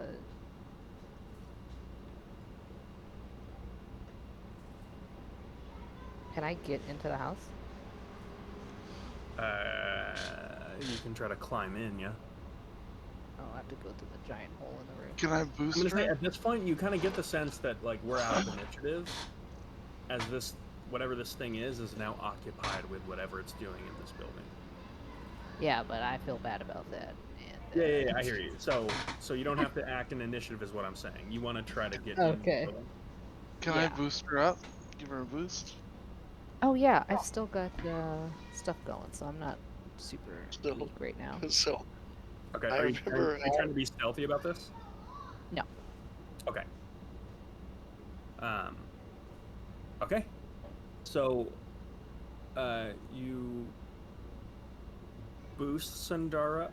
Sundara, give me an acrobatics check or athletics with advantage because Alright. Derek's helping.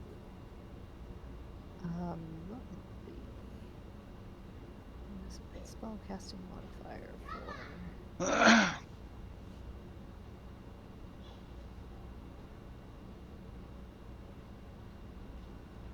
That's 27, a natural 20. Nice. Okay. Plus, because I've got my immolation going.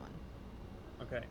So, Varric, I imagine you're kind of doing like the hand ladder thing, and you just like give her a boost and almost like toss her up, and you watch as Sandara fires up and then just like actually catches like a little wooden frame as she um, is shot up, and then like gently lets herself down so that she doesn't make any noise.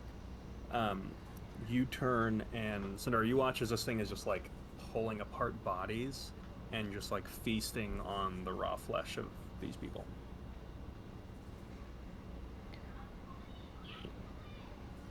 I will. Can I follow her up?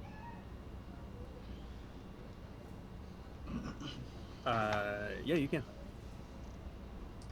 Cass is going over to the tower and gently banging on the door if there is one. There is no door that you can discernibly find. The whole thing is completely covered in vines.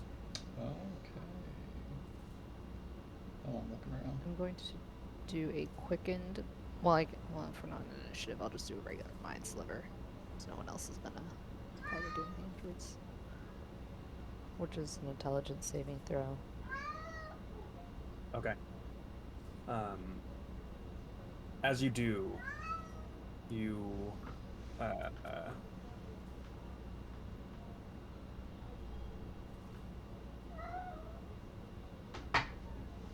you watch as this whatever this thing is just goes, "You got a smoke? Hey, you asleep?" And he just starts like kind of prodding one of the dead bodies. You're casting a mind sliver. Yeah. Okay. Okay. Deal your damage. 11 damage. Okay.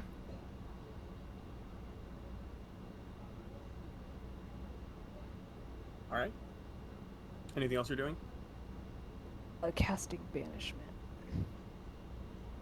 Quickened banishment. Yes. Okay. As you watch as Sundar just like holds out her hand, casts the spell, you hear this like high pitched ring sound. This thing just whips around, and you watch as its head is just like it grabs its head with 4 hands and then just begins screaming, and then it just looks at you and just goes, "I'm gonna kick your teeth in and dump you in the river," as it begins like rushing towards you. You cast banishment. Yeah. Okay. It had 4 hands. It had 4 arms. Yeah. Wowzers. Okay. It rushes you, and you watch as Sindar just like rips her hands towards one direction, and this thing just gets banished out of existence.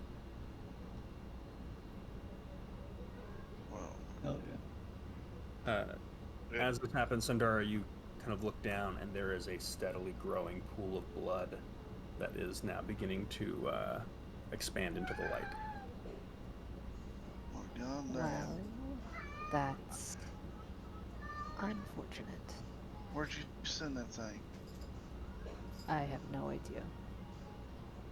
Hopefully to some place where it, gets the help it needs, or it's just destroyed.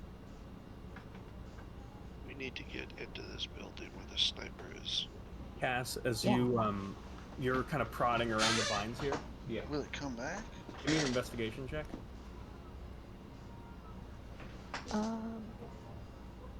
Is did it feel like I banished it to? Was it from this plane?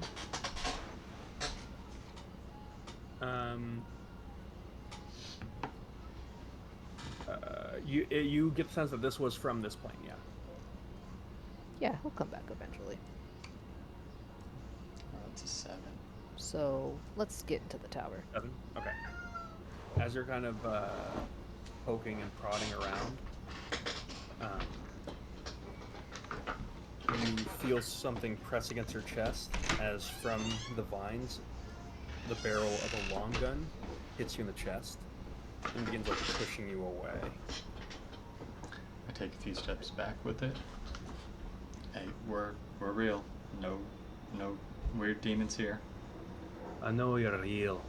A long way from home, friend. We are. And this is, What is this? you know, tourism. No, I had a peculiar accent. Trying not to Right get now, don't you? eaten by demons. Kind of turns, looks at you, Sandara. Well, you watch as there's this kind of like grizzled looking. Now that you've seen closer, grizzled looking halfling. Uh, kind of holds the rifle over his shoulder and just says, "You best come in then." Appreciate it. Appreciated. And I hustle in there. Yeah, Yeah, same here. as you do, you kind of just watch. You're just like having to completely go through this thick overgrowth, and you find yourself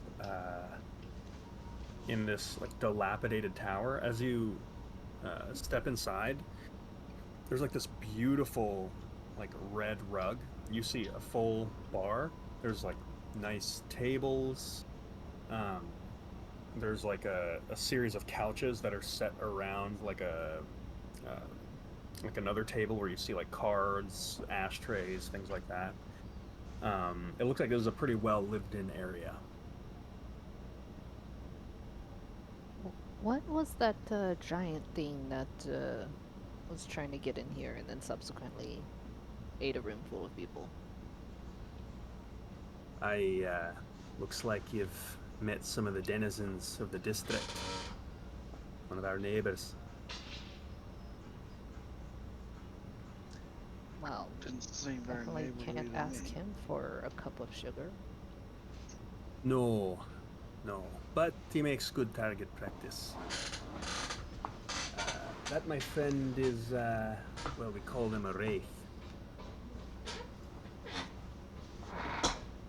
There are a lot of those in this area. Almost exclusively. Well, you picked an interesting spot to settle down in, then. You could say that. This is one of many locations. Now, I'm gonna have to ask you again. What is it you're doing here? Um, You all notice, like, his finger is still on the trigger of his long gun, and he's just not pointing it at anyone.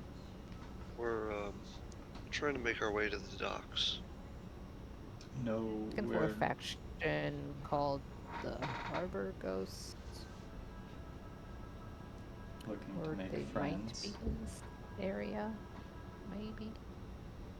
Friends, that's a valuable commodity indeed.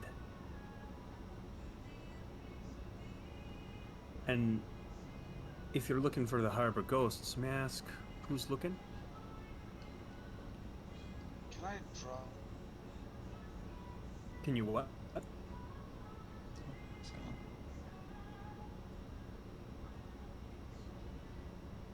Can I drop Listen. this, guys? Draw.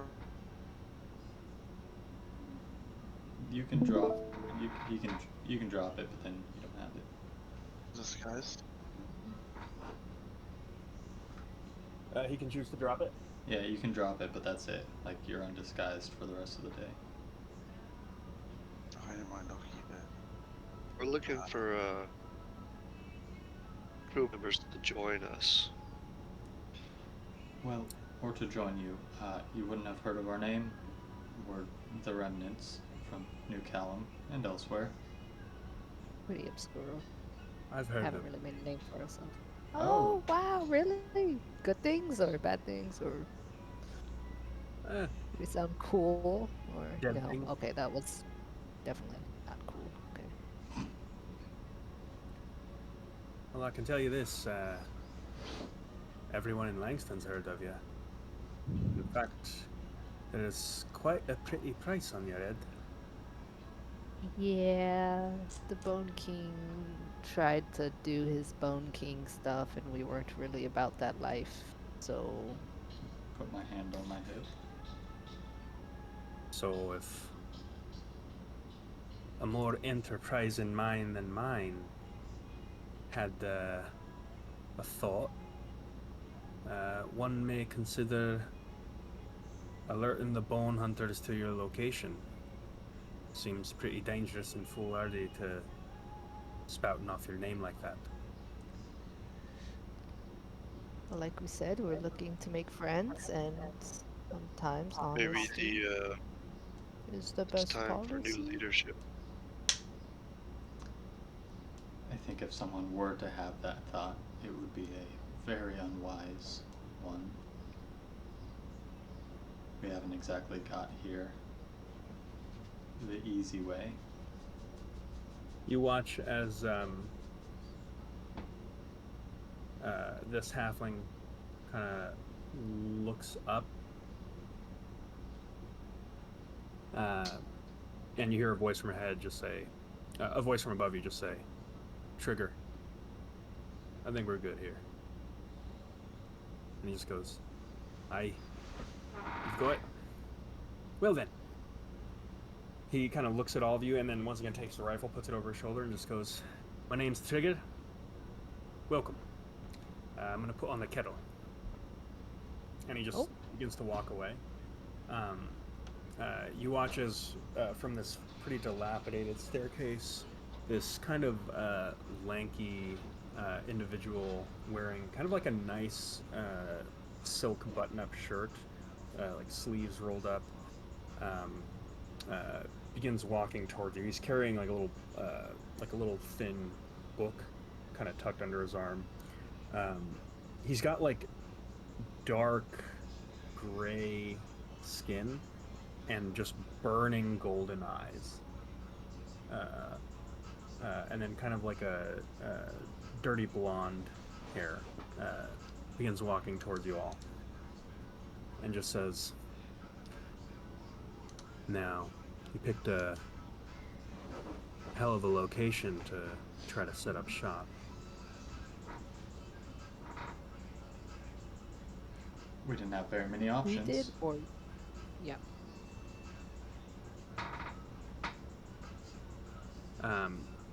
You watch as he kind of makes his way down, kind of sets the book down, kind of goes over behind the bar and takes a bottle and just kind of like uncorks it, pours himself a drink, kind of takes a sip of it, and then just grabs a handful of cups over to a table, sets them down, and just leaves the bottle and takes a seat and just like looks over to you guys, kind of inviting you to come take a seat with him. And I'll go over and take a seat. Is this the guy from up at the top? Yep. Did you say what his name was? Nope.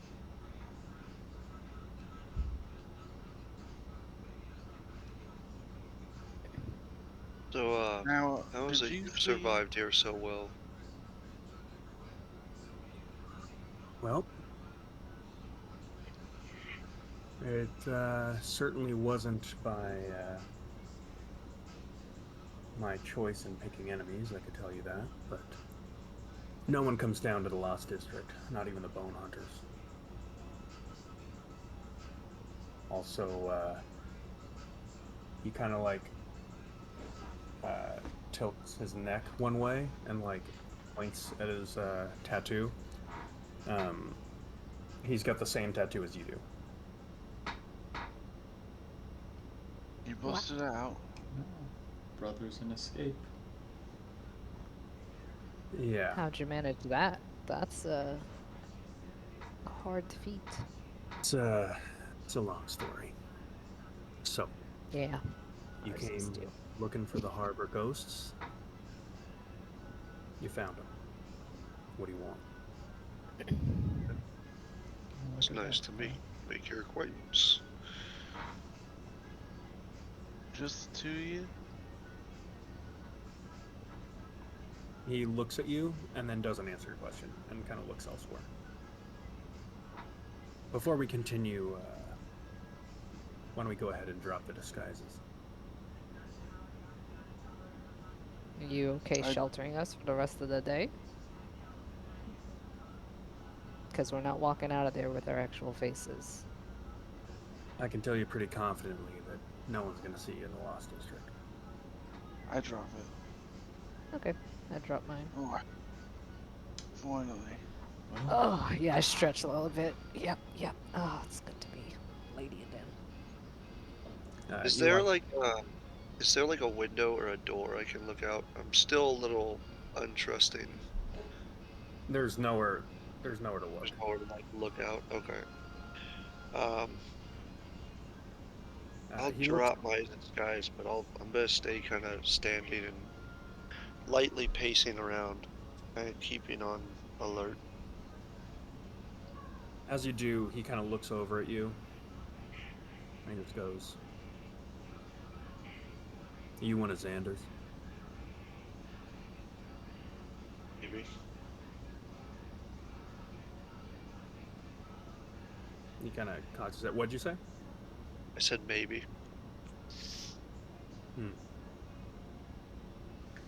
Just my luck. He just kind of takes another sip of his drink, and you watch as he leans back and takes his little eyedropper and just like drops a little liquid in his eye. Puts it back. I lean over to Sit- Sundar and I'm like, who's that? I actually don't know that one. So, you came looking for the Harbor Ghosts. Here you are, and you haven't said anything. Oh, right So, quick. Did you see somebody that? better start talking. You see that race disappear?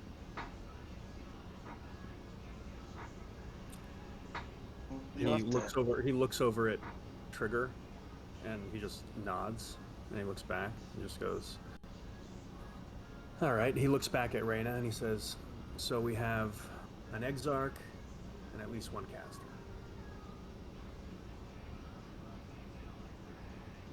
We need I allies. whispered to Varric, what's an Exarch? I also have no idea. Oh my gosh, so many new words today. Um, so we've got a couple of goals in common, I suspect. Let's just And assume we you were know nothing about any of our goals and start with that. We're trying to take out the Bone King. Looking and for also help. maybe disrupt tincture production if we're at it and have free time. Why? Which one? Both? Both. Well, Varric, you want to talk about the Bone King? I mean, we kind of have different reasons as a group, but he murdered my son when he was a small boy, so I intend to exact my revenge. No. But more so, he's kind of, hunting our group because we've got a skyship, and he wants it to kill her, and he wants Serena, because she's fucking with his shit, with her skyship. So that was the whole thing that went down, where we kind of pounced him on his own boat and dipped. Well, my condolences. But pretty sure that's bullshit. If the Bone Bullshit. King, Hey, kill me, son. he gives you like a long stare and then just takes a sip of his drink. Oh, Bullshit mean- that he's after you because you have a skyship. What's the oh real? no, he's after us because we're becoming relatively powerful, and in doing so, we're collecting some cool shit that he wants, as the layperson would say. What kind of cool shit are we talking? Magical shit? Artifacts of a Sandara, language. I know, we're in Langston. It's crazy here. I gotta fit in.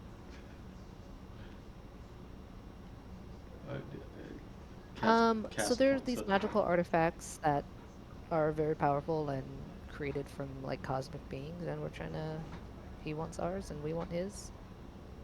Ergo, Beef. Beef. So Yes. now it's him or you. Yeah, pretty much. Well, he's not the first person we've dealt with taking We these killed objects. that Duke. We killed Won't be the that. last either. It's Yeah, just but you haven't sometimes- dealt in Langston before. Which is why we need some friends. And we heard you have problems with his tincture production. We have, He looks at you and just says, I don't have any problems. Trigger, you got any problems? And he just goes, no. Not that I know of. You guys like the Bone King then? So you're perfectly cool with the whole sucking of souls, kind of ruining everything, tincture being a drug that's like destroying lives and creating crazy monsters that, you know, have like weird soul demons inside of them. That's cool with you guys. So you came to Langston out of the good of your heart to save all of us then? No, Oh, it's called no. having multiple goals. We're here to kill the Bone King, and if we get a chance, we'd love to stop tincture production because I've kind of got a personal vested interest in that. Alright, which one of you is the caster? I point at Sindar. We all kind of cast. I look at Varric. Come on, man. take your pick. Okay. Group of casters?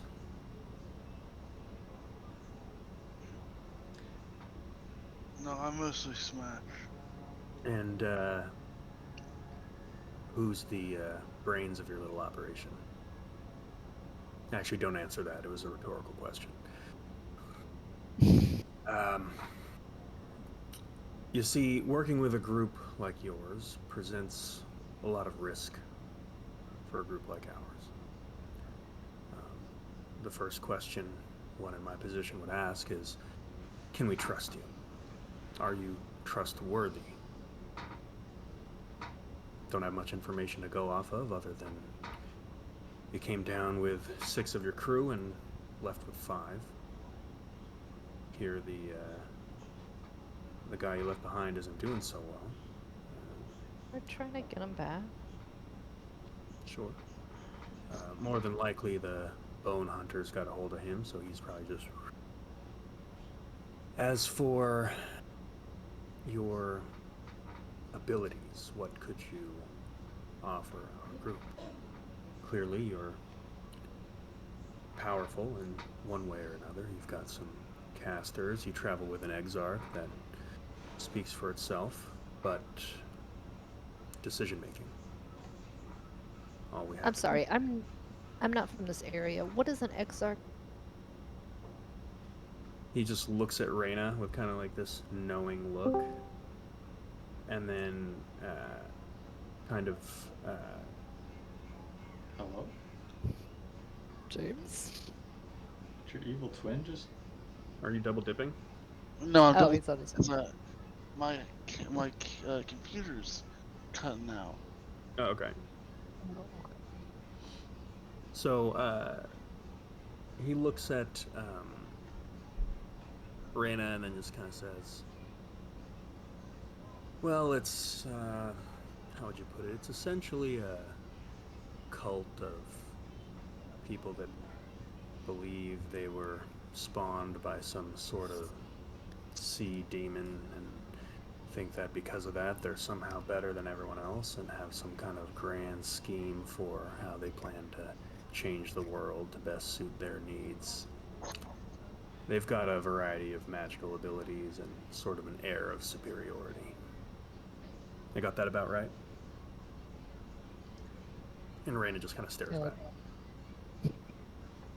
Well, that all Go for it seems right now. mighty useful, besides the ego part of it. One would think. But on the topic of ego, that brings us to the brains of your organization, which by that we can pretty safely say there are none. Because you have, on your first day coming to Langston, immediately announced yourself to your enemy, and by extension have made an enemy of everyone in the city. and therefore have made it dangerous to work with you.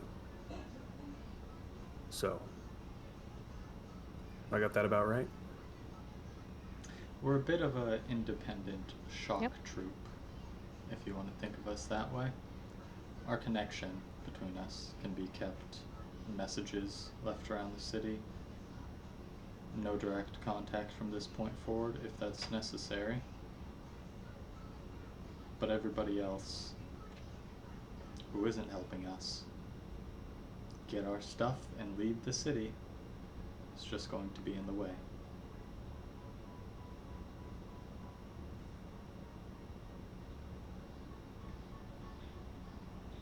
You asked me how I survived for so long.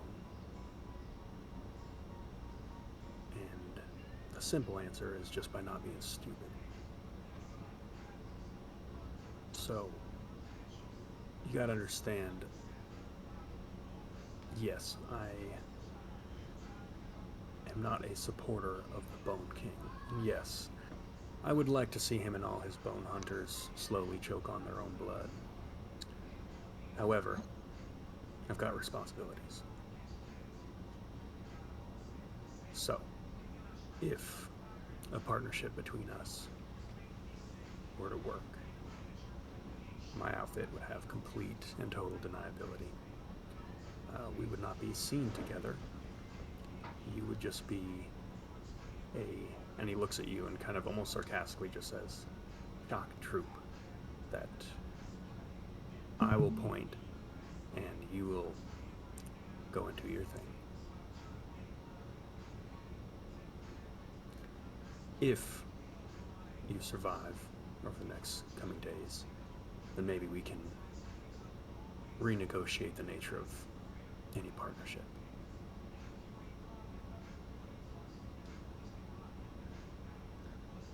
Look at the rest of the group. Sounds fair.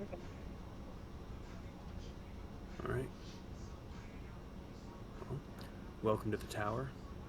My only rule is don't bring any shit back with you and don't be stupid.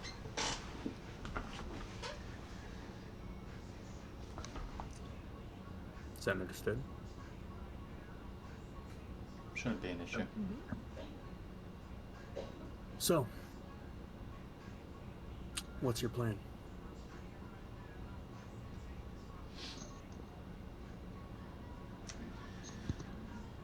Well, as we said, we don't have very many friends around here, so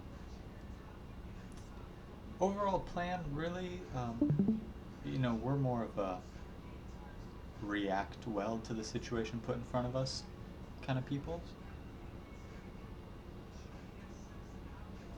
But most likely we need to get close and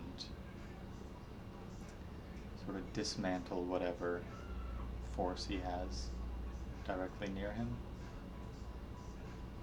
So, sounds like that is to say that there is no plan. Is that fair? Well, usually what happens is we make a Misheard. plan, and then kind of goes to. So, as far as I can tell, you were trying to go against the Bone King. You've announced yourself, so the element of surprise, that's out the window. Not only that, but in doing so, you've given him the time he needs to rally all the other factions against you, as word on the street is that you are a group of maniac terrorists that have no interest in making money, which is the only thing that people are here to do. Effectively rallying every other faction against your little group until you are dead, at which point said faction can collect the astronomical bounty that's been put upon your heads. So, if you want to go after the Bone King, you got to break up his kingdom.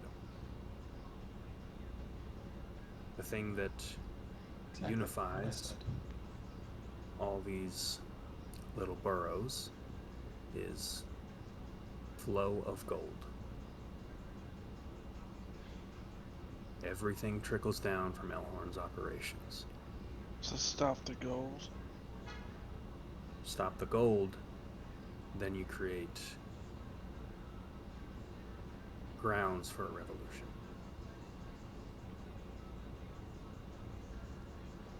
So basically, Exactly.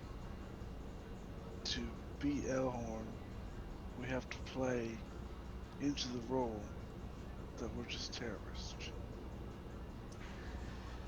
Well, no. Because if you do,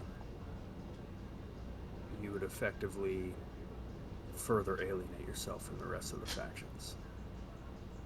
I think the narrative you need to spin is one that the king is not fit to be king, and they would make a whole hell of a lot more money if he were dethroned.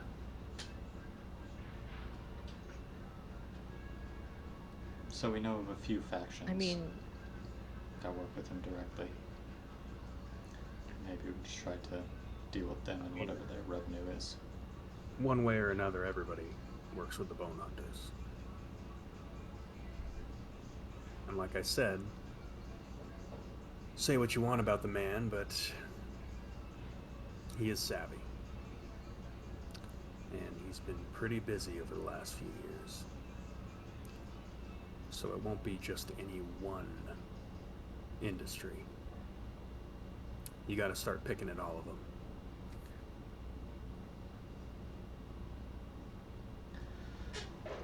So, and with that, he like lays out a map of the city, and you see it's just got all these handwritten markings on everything, and there's even like lines drawn between different things and like sketches of individuals.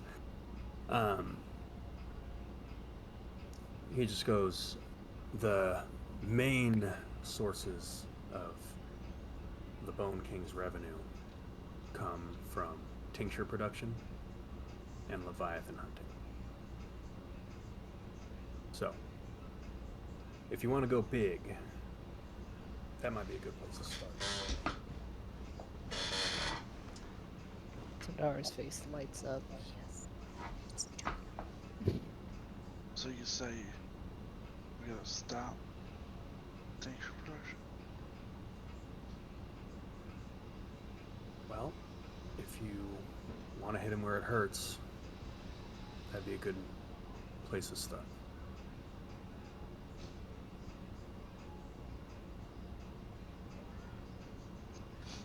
It's what we're planning to do.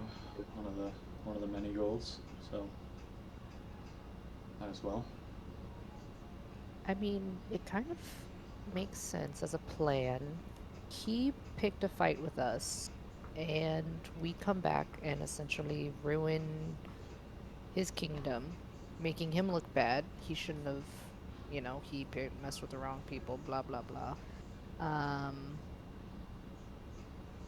then, I mean, how do we inspire the factions to lose faith in him, though, outside of that? I think we just have to frustrate them enough. Yeah, it's got nothing to do with inspiration.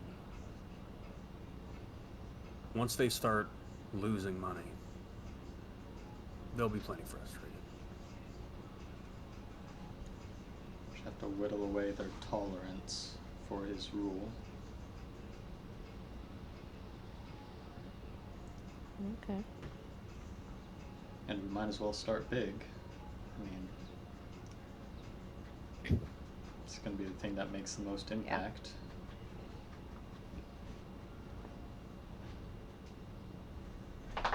So where does tincture production start?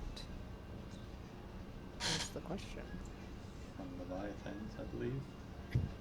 Well, if you're looking at a tincture production, it's not going to be all in one place, but the crown jewel of his operation is a little place called Blood Gulch Meat Works. It's out in Coleridge.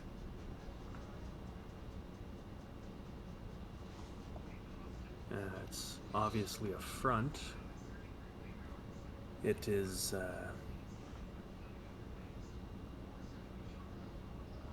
on the face of it a butchering factory or a slaughterhouse for Leviathan hunters. However, it's pretty much common knowledge that that's where a large proportion of the tincture processing and spark processing happens.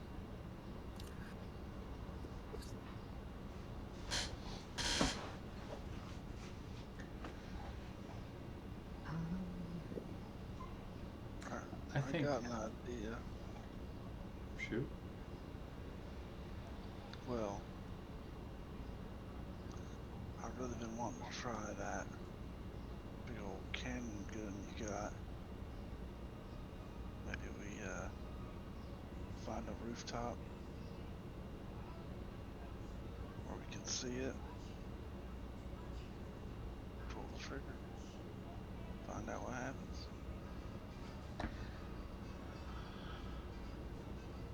I was thinking maybe we take care of a few of the ships or deliveries coming in of whatever they make into tincture. I don't know if it's straight Leviathan bits. I thought it was souls.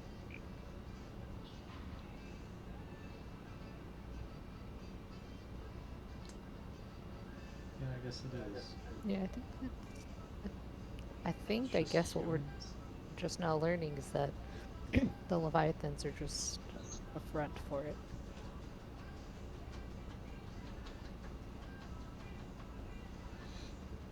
I mean, if we just go blasting in the front door, that's a job we gotta finish, right? Well, I assumed I thought right now all was my like the jobs I meant opposite. to go finish. I thought we were trying to do not being obvious. Trying To to be lay fair, low. blasting through the front door has gotten our little troop surprisingly further than one might think. It's a viable strategy. Oh, You so don't you want anyone to know who it is. so you admit that sometimes plans can consist of just showing up. Interesting. That's absolutely not what I'm saying. I'm saying sometimes the plan is blasting the front door open. But it's not a When you plan if are that's the only part of the plan. shock, no, you know. Shut inside. I think we should Let's maybe see. check it out first, and if there is anything moving. And it all can't be self-contained. They have to be getting the product to make tincture from somewhere, moving it in there somehow.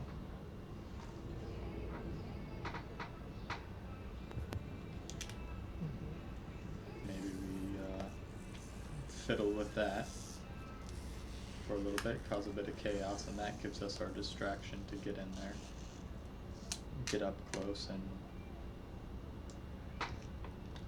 mess with some type Yeah, of but machinery.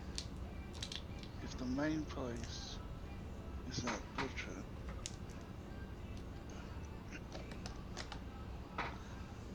and we start messing with all the little shit, then they put more guards in the butcher shop. And it's harder.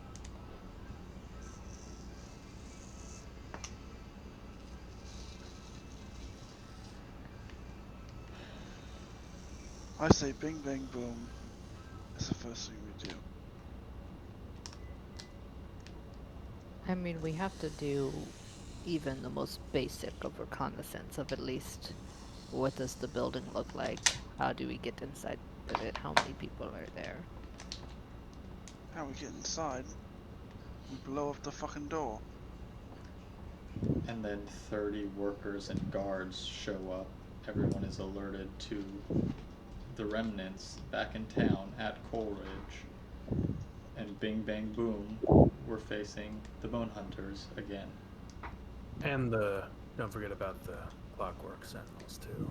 They can be. I'm sorry, there are clockwork sentinels here. Oh yeah. Great. I guess that changes Wait, who things. controls these ones? Does the Bone King control these? The Bone King controls the one who controls them, specifically at Coleridge. So yes. Who is the one that controls them? Because that's an option. Remember when we took over New Callum and we got the key to the Clockwork Sentinels? What if we get the key to the Clockwork Sentinels of this city and use them as an army? Throwing that out there. I don't know that you'd have enough for an army, but I do know that the meatworks are partially guarded by some of the Clockwork Sentinels. I mean, 5 Clockwork Sentinels against us or 5 Clockwork Sentinels on our side. I'm just saying, if we could just take out one person and steal their key, that might be a good option. I agree.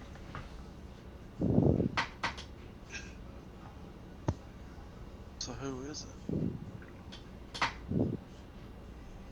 I can do that for you. I mean, I'm just saying, assassination attempt in somebody's home, way easier than taking down a factory. Well, we still have to take down the factory, but...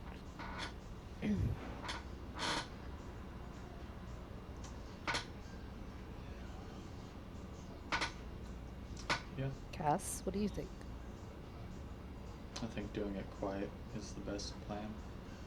We've already showed up here, acted like jackasses, and walked straight into the big thing. I think maybe it's time to learn. We pick away at as few pieces, smallest pieces as possible, until we find something bigger. We can go. If we want to attack the Sentinels, then we can go scope that out, figure out who's in charge of that, learn their route, and confront them at our choosing. I'm also a real big fan of figuring out where they get these bodies. I imagine tincture is gold, and slowing down that production can only be helpful. Well, unfortunately, if there's one thing Scarsus has an endless supply of, it's expendable idiots at the end of their rope who are willing to literally sell their own souls for a few scraps of gold or food to feed the families that they're leaving behind.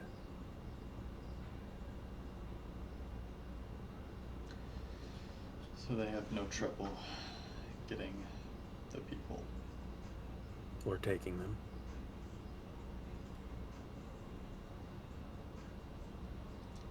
Let's take out the security first. See how they react. Well, if you take out the security and then walk away, you may have missed your golden opportunity.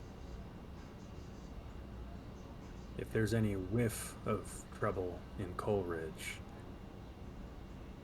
the Bone Hunters are going to come knocking. One of ours. So maybe we have to do it all at the same time? Or in the same... get the key One attack. and move on the factory at the same time?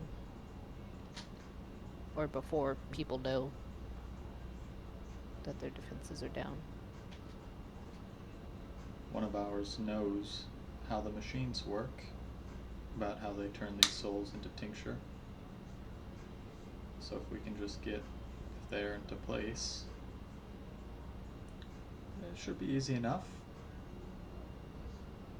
Should be easy enough to break one machine, surely.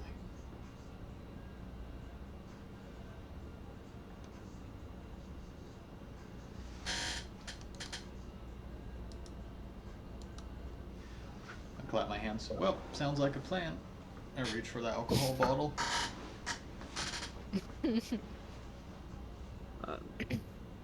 You watch as this individual's slowly just like kind of nodding and listening, or maybe not, and just kind of staring off into space as he kind of takes another sip of his own drink. He says, "Well, I'll have Trigger set you up with a room. You're welcome to lay low here. If you have got any heat on you, I will ask that you don't come back here or bring that shit to my doorstep.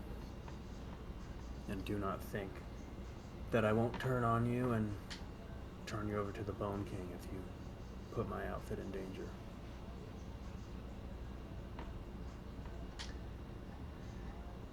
Do we have an Makes understanding? sense. Yep. I'll reach out to my contact in Coleridge and see if I can find out who's got the keys to the soldiers in the meatworks. Other than that, if there's any other information you hope to get, let me know ahead of time and I can see what I can do. In the meantime, you might want to consider, and he looks over at Varric specifically, getting yourself outfitted appropriately for the type of work that you'll be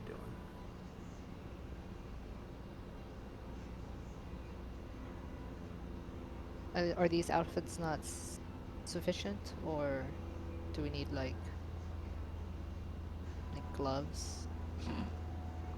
Well, Not enough black.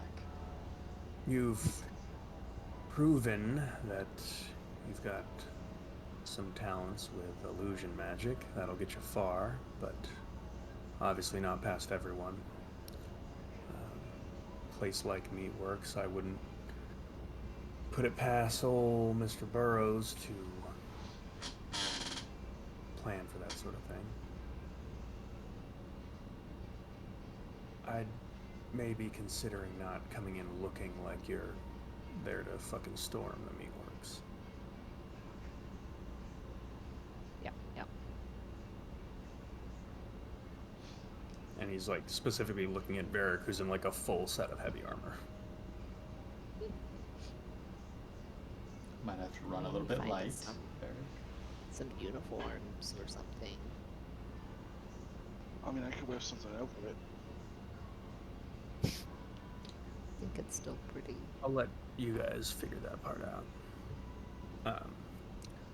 So, as we go into the planning phase,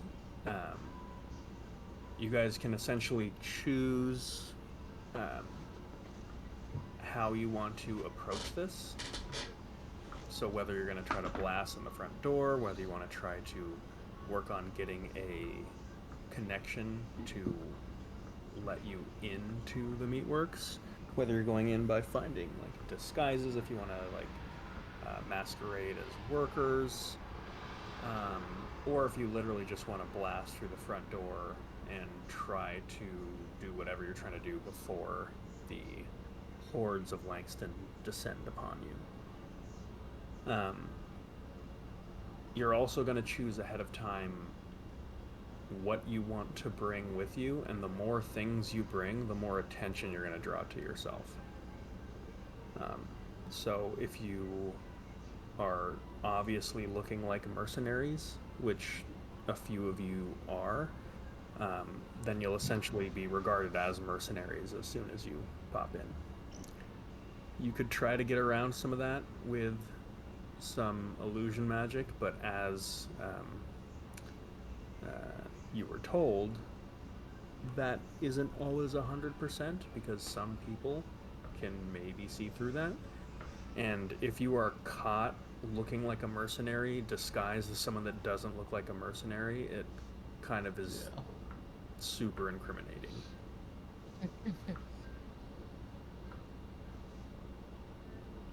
Well, we can always find people that belong there, watch them go home for the night, and they just never make it back. And then take all of their stuff. Gives us, the perfect grungy look in disguise. I mean, the rest of you, I don't know what you're going to do, but I'll just be somebody else. I got some makeup, cover up some tattoos, and yeah, it'll be fine. Okay. The Moon Warden's pelt, is it like a full bodysuit? Or is it just like To be honest, the chest piece? Moon Warden's pelt is something that you may be able to get away with because it's kind of like a adaptive piece of armor where you can basically have it be um, like you can basically go from unarmored to heavy armor in like a split second. So if it's activated, it'll be obvious, but if it's not, then it's not a big deal. Okay, so it just changes its shape to be armor pieces. Essentially, yeah. Okay.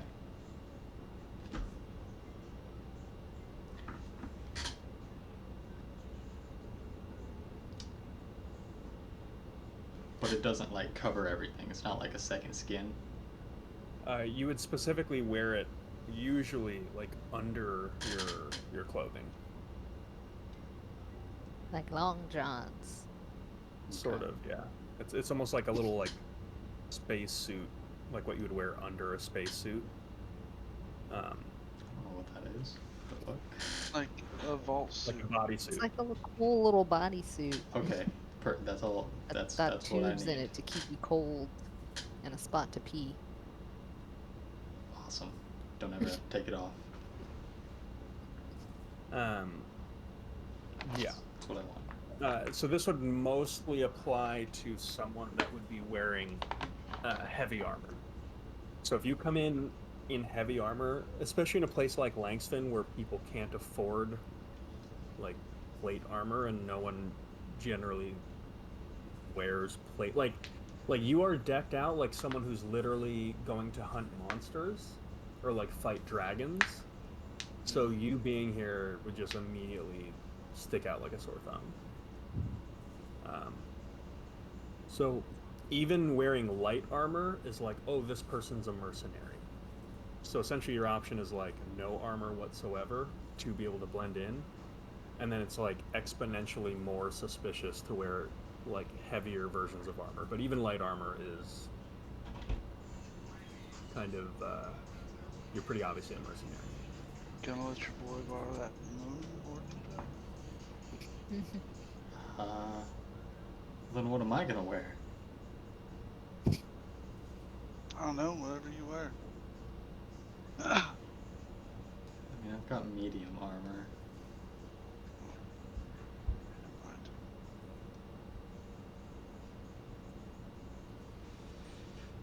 I mean, Think about it this way: medium armor is like you're like a SWAT team.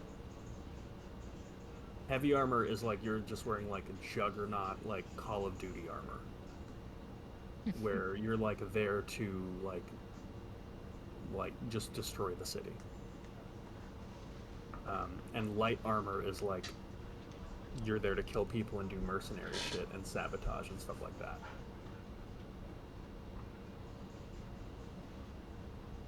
just So take off the armor for a bit, and we'll. I mean, we're not gonna fight right now. and I'll say this, mechanically speaking, even with the Moon Warden's pelt, as soon as it goes to medium or heavy, you've pretty much, like, generally speaking, that's pretty much going to be like you've ruined your disguise. Because, like, it would basically, like, expand and ruin any clothing on the outside that you had. So, mechanically speaking, it's one of those things where, like, you could have no suspicion and then you'd be like, fuck it, and then have all of it when it doesn't matter. But even then, you got to consider like your ability to get out of tricky situations because you still have to make it back.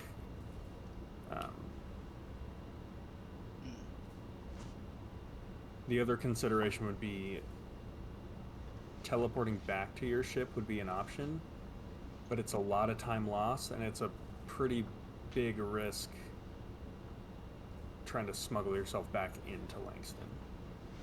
We're here. We want to stay here as long as we can. Yeah, I agree. And we need to get Danny Boy back. Let's Yeah, put that on our plate. Should that be first? Should we try to get Danny back? Danny Boy I back? think he's dead. Well, I can confirm. We but could scry on him. Yeah, even if he is dead, we promised him we'd bring him back.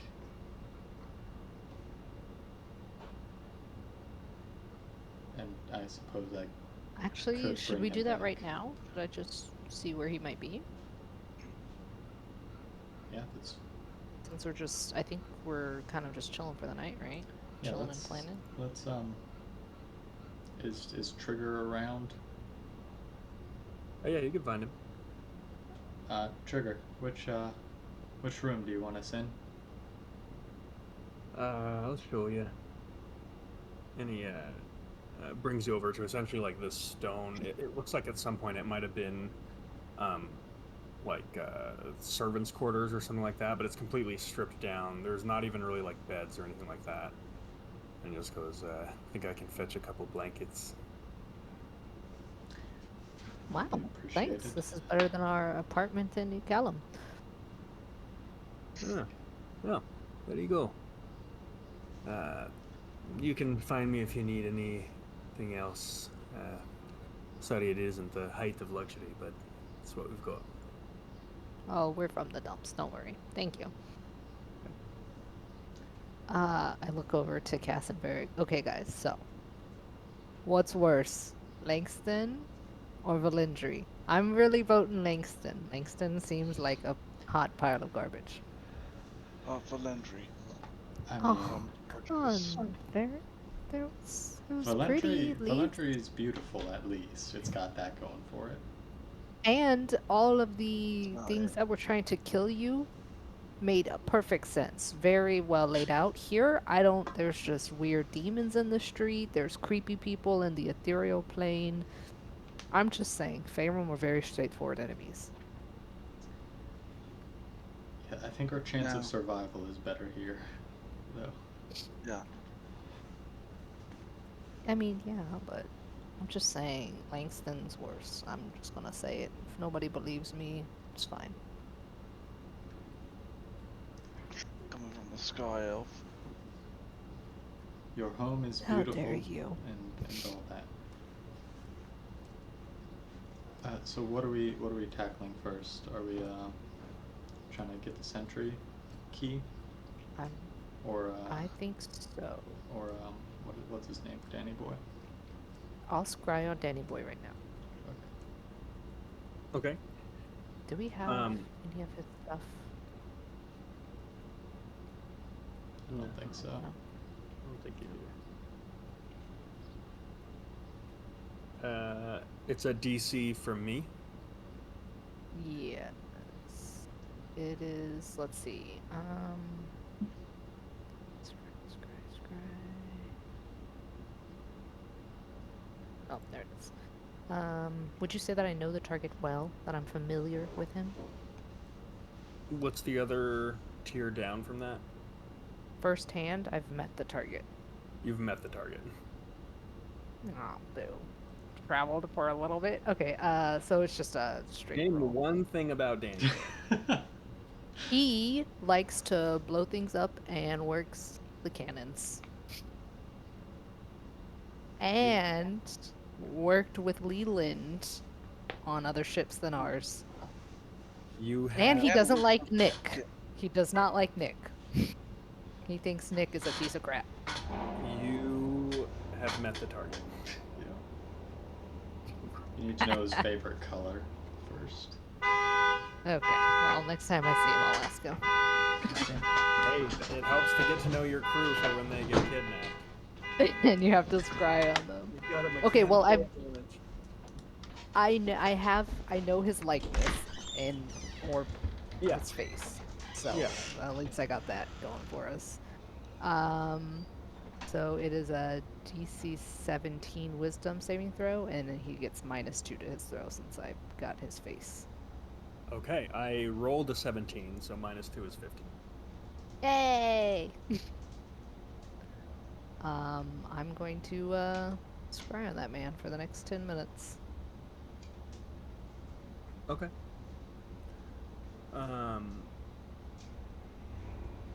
Or I guess however long is reasonable. Scrying on him. You see him in what looks like a carriage. He's been beaten up pretty badly.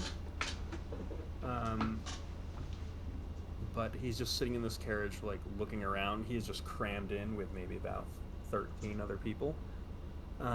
You have no idea where they're going, and looking around, it doesn't look like anyone else is like roughed up or like beaten up or anything like that.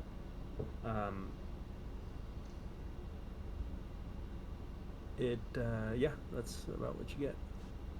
They're gonna soul juice him. And the carriage is moving though. The carriage is moving. Okay. All right. I relay that to the rest of the group. Yeah, he's on the move in a carriage full of people. Oh, was he in chains or anything, or just sitting there? He was not in chains. Okay. Do we want to try to talk to him? Make him into tincture. I think we should try and talk to him. Yeah. All right. Can do you? I mean, I think we're settling down here for the rest of the night. I think so. Gone Yeah. in the morning. I'll send a message. Cast sending, rather. Okay. Danny boy, I see you're in a carriage. If you can talk, tell us where they're taking you. If you can't, mumble something insane about where you can see.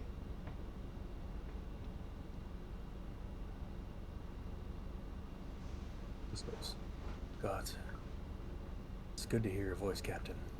I was almost sure you'd left me.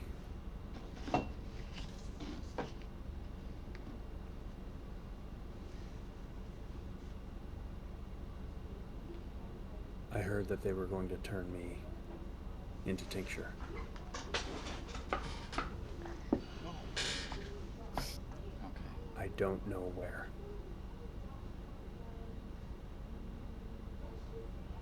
I'm sorry. They know about. The message cuts off.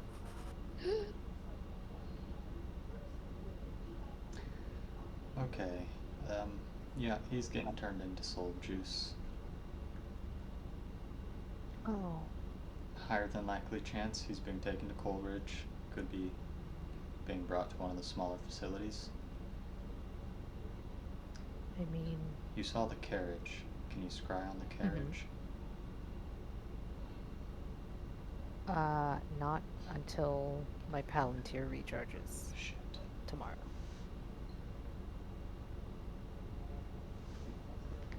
So, do you think that if we disrupt tincture production relatively fast, that would halt the turning of people into souls? If we pick the right one.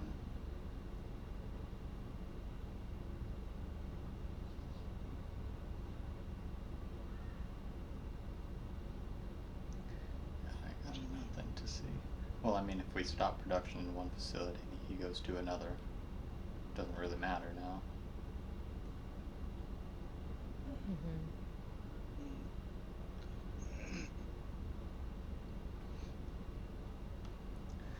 I send another message. Can you see out of the windows? Is there any way you can see what's... Are there windows? Where did you get picked up?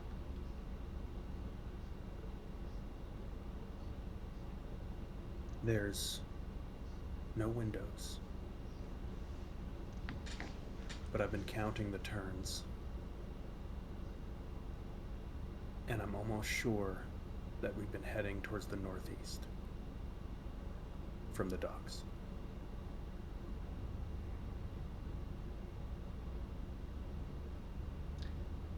Okay.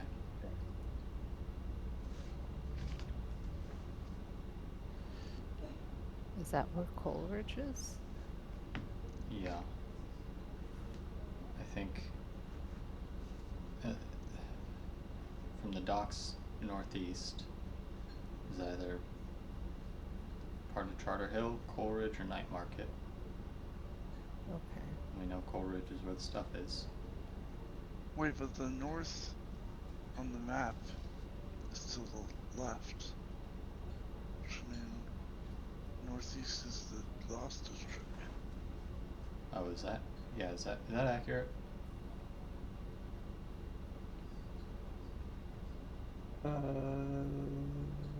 Don't look at this compass. That's incorrect.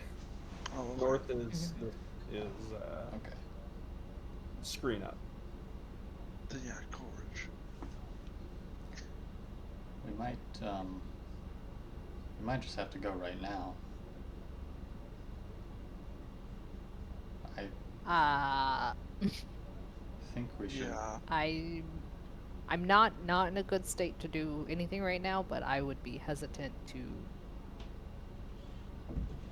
I guess I could start. I can roll hit dice. Never mind. We're fine. We can pop in a. Surely this has been a short rest, or will be soon.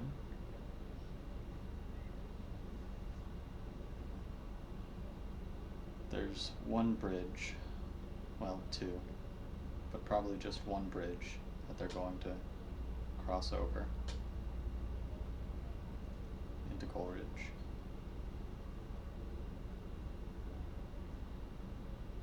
If we can get there first, we can stop his carriage. I'm That is also running low on juice, but I'm willing to go. I'm willing to go, but if we're gonna go now, we're gonna go hard. also we already have a lot of heat on us, and that would be only increasing it, which will make our subsequent activities a lot harder. What's more important? Also, question: did you relay the message that he told us exactly as he said it? Yeah. What do they know about? Oh, we got The first message, he said they know about something. Do you know? I assumed it was us.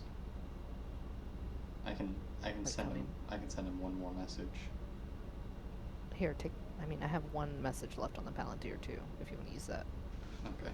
Since now we're talking about maybe doing stuff. Okay.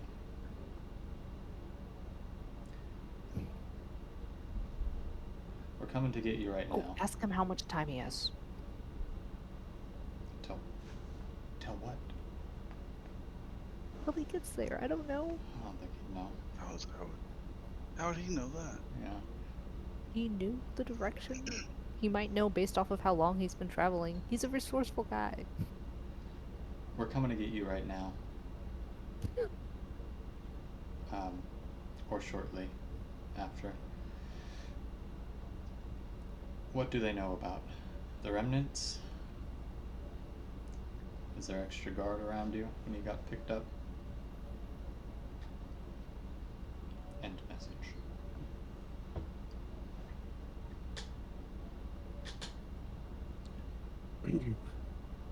The response you get is,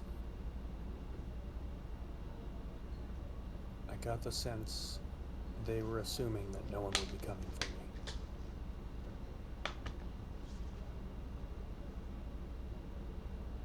I'm hearing that processing is tomorrow morning at first light.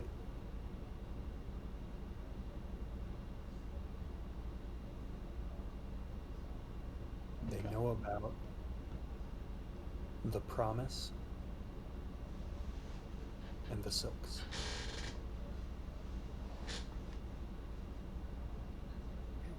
Sorry, Captain. Okay.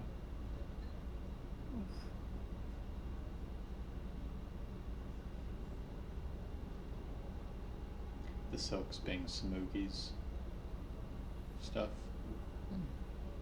Okay. So we're even in it. I repeat that as stated. We're gotten, well, he probably really wants us, or what we have now. Sounds like we can wait until the morning, if we strike in the morning.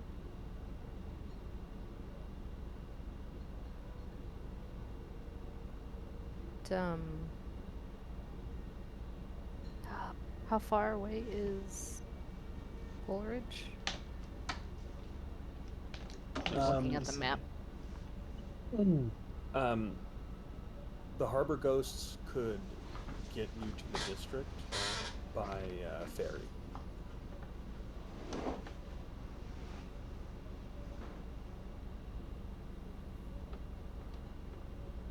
Go before the sun rises. You've got, I'd say, about 12 hours before first light. How long will it take us to get there by ferry?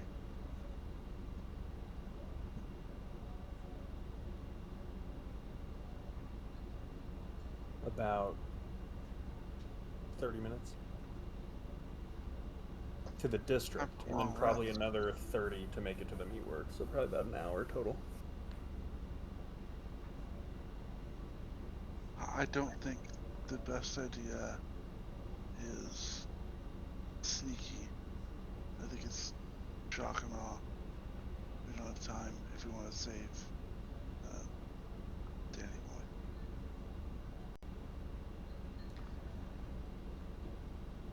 Unless we rest, we're going in there undisguised. Or you all are. Whatever help makeup can help you with is all we've got. And unless we rest, I'm at half strength, maybe third strength spell-wise. Yeah. I think we need to rest. I can rest in 4 hours though, so Some of us aren't at 100%. you are at 100%? Are not. Oh, yeah. No, I Oh, think we're all believe me, in yeah. agreement there.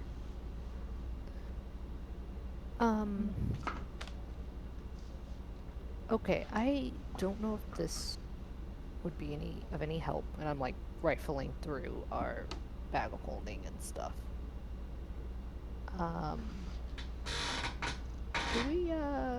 Should we cause a blizzard? And pull out the control weather scroll. It's not a bad idea. Slow the carriage down. I mean, it will also affect us getting places, but I mean, you probably get the sense of the carriage. He said like tomorrow morning is when they're going to be processed. That probably has less to do with the carriage arriving there, because the carriage should get there like any minute. It's probably more about like the time that the factory runs.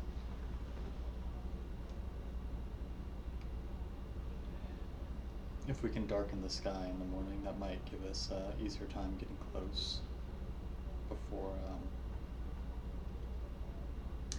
if Elhorn clears it. Seems to be in his domain. yeah, very much so. It'll give us a little cloud cover, though. Maybe hard to see who's who in the pouring rain. are you able to collapse those robo dudes? 50-50 shot, like 40-60 shot, maybe 30-70. Honestly, it depends on how much their mind is connected to Solinor and how willing he is to smush out of the way.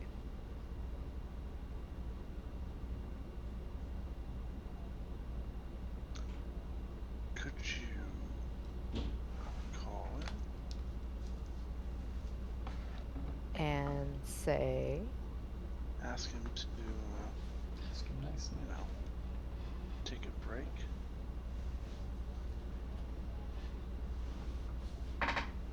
maybe. I You don't mean know just what we like, have to do in return, but you know,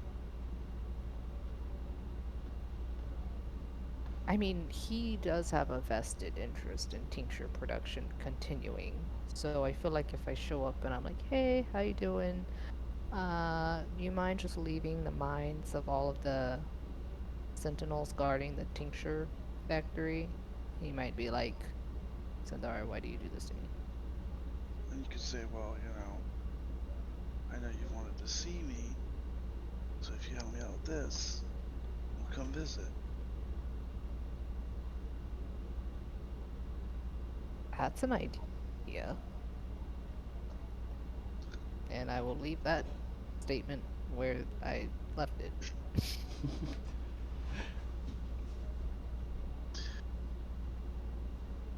I mean, when I asked him to mess with the Clockwork Sentinels in New Callum, he was very against that idea because they are his precious babies that he has created to be perfect, and he does not like the idea of messing with his art. But does he like the art more than you? That I don't know, and I don't know if I want to know the answer yet. Okay.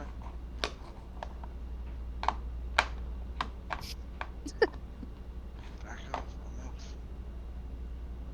Plus, I don't have a way of talking to him right now because we've used the Palantirs completely up, so I can't even message him and say, "Hey, wanna chat? Let's hang out."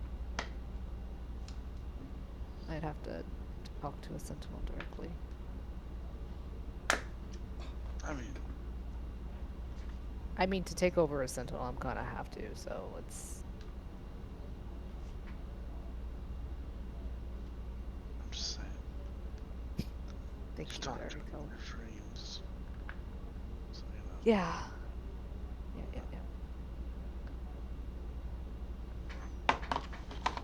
I began pulling Yeah, out but the then, sleeping bag and everything. our little crappy servants' quarters. It's beautiful. I love it. Ooh, no rats trying to eat us. Well, if we're done here, let me grab some shut eye.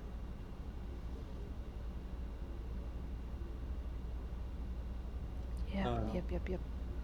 So before you do that, Trigger is going to meet with you guys. If you are attempting to take on this task by essentially, it sounds like by nightfall, because at first light it sounds like it's going to be too late. A few hours before the dawn, yeah. Yeah. So, if that's what you're trying to do, um, um,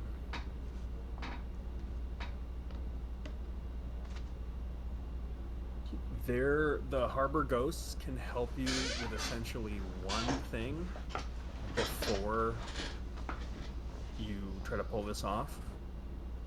What they offer to do is try to get information as to who is essentially got the keys to the Clockwork Sentinels. They can also try to find out where Danny Boy is going specifically, because although the Meatworks is like the main production place, you don't know for sure that that's where he's going. That's good. I think we should find out where Danny Boy is. Yeah. So we're doing this. Yeah. We can always interrogate people, figuring out who has the key.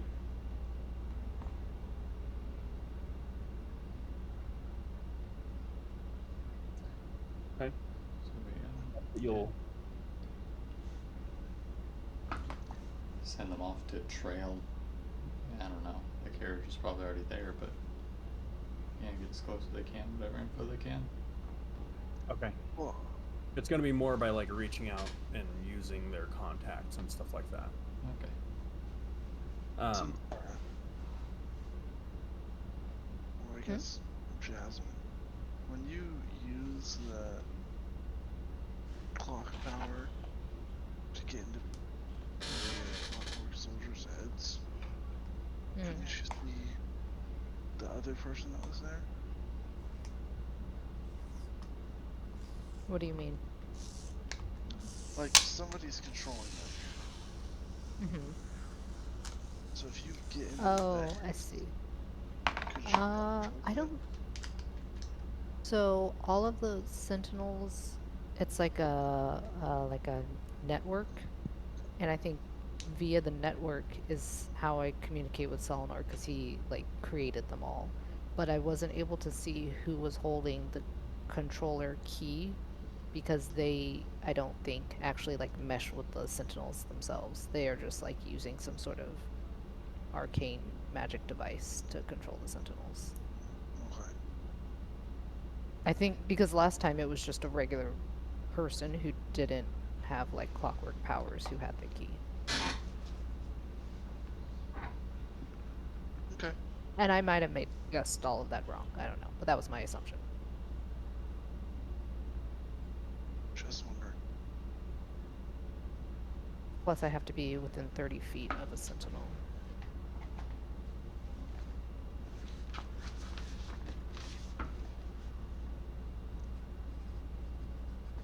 I mean, right now. Ah.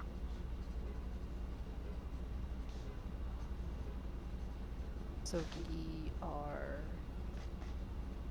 going to be resting now while they get information.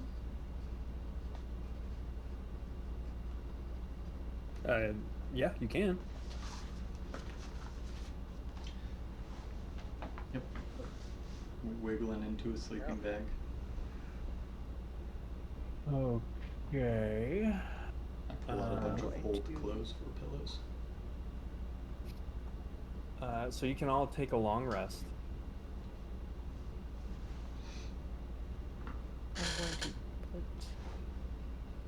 to change up my ring of spell storing spells. Spell.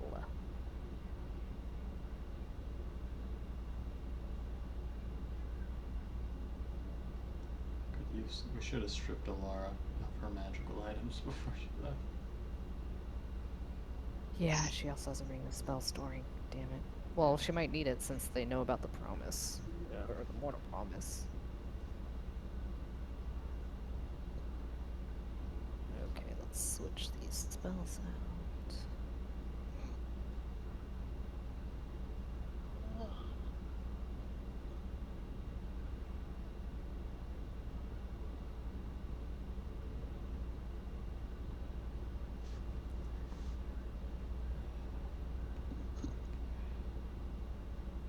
Okay. So um, you can all make the changes for a long rest. I think we are going to do all of this in one session. So I think we'll probably try to tackle this next week instead of like start something up for like an hour or so and then cut out. So over the next week or so, you can kind of do what you can to make plans about how you'd like to approach this. I will say the information you will get from Trigger is that Danny Boy is in fact not going to the Blood Gulch Meatworks. He's going to a place called the Vulture's Den, which is a essentially like a hideout of thugs that are not directly under the Bone Hunters, but they, in this capacity, are essentially doing work for them. And they've got essentially like a speakeasy that is kind of their gang hideout, but underneath that's actually where they have like an underground tincture processing plant. So this place is going to make up about I'd say the Meatworks probably makes about like 60% of tincture production. The Vulture's Den is going to be about like 15% of tincture production. So you guys can kind of think about how you want to approach this as far as like,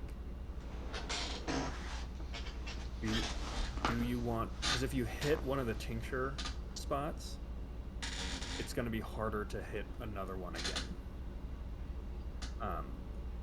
So do you want this to just be like, you get Danny Boy out of there, and then on the same day, like, hit the other tincture factory, or do you want to hit both tincture factories, or do you want to just get Danny Boy, hit that tincture factory, and then just understand that hitting the Meatworks might be borderline impossible, or just like not even try to do it? So those will kind of be the decisions. But going into it, while we're in Langston, a lot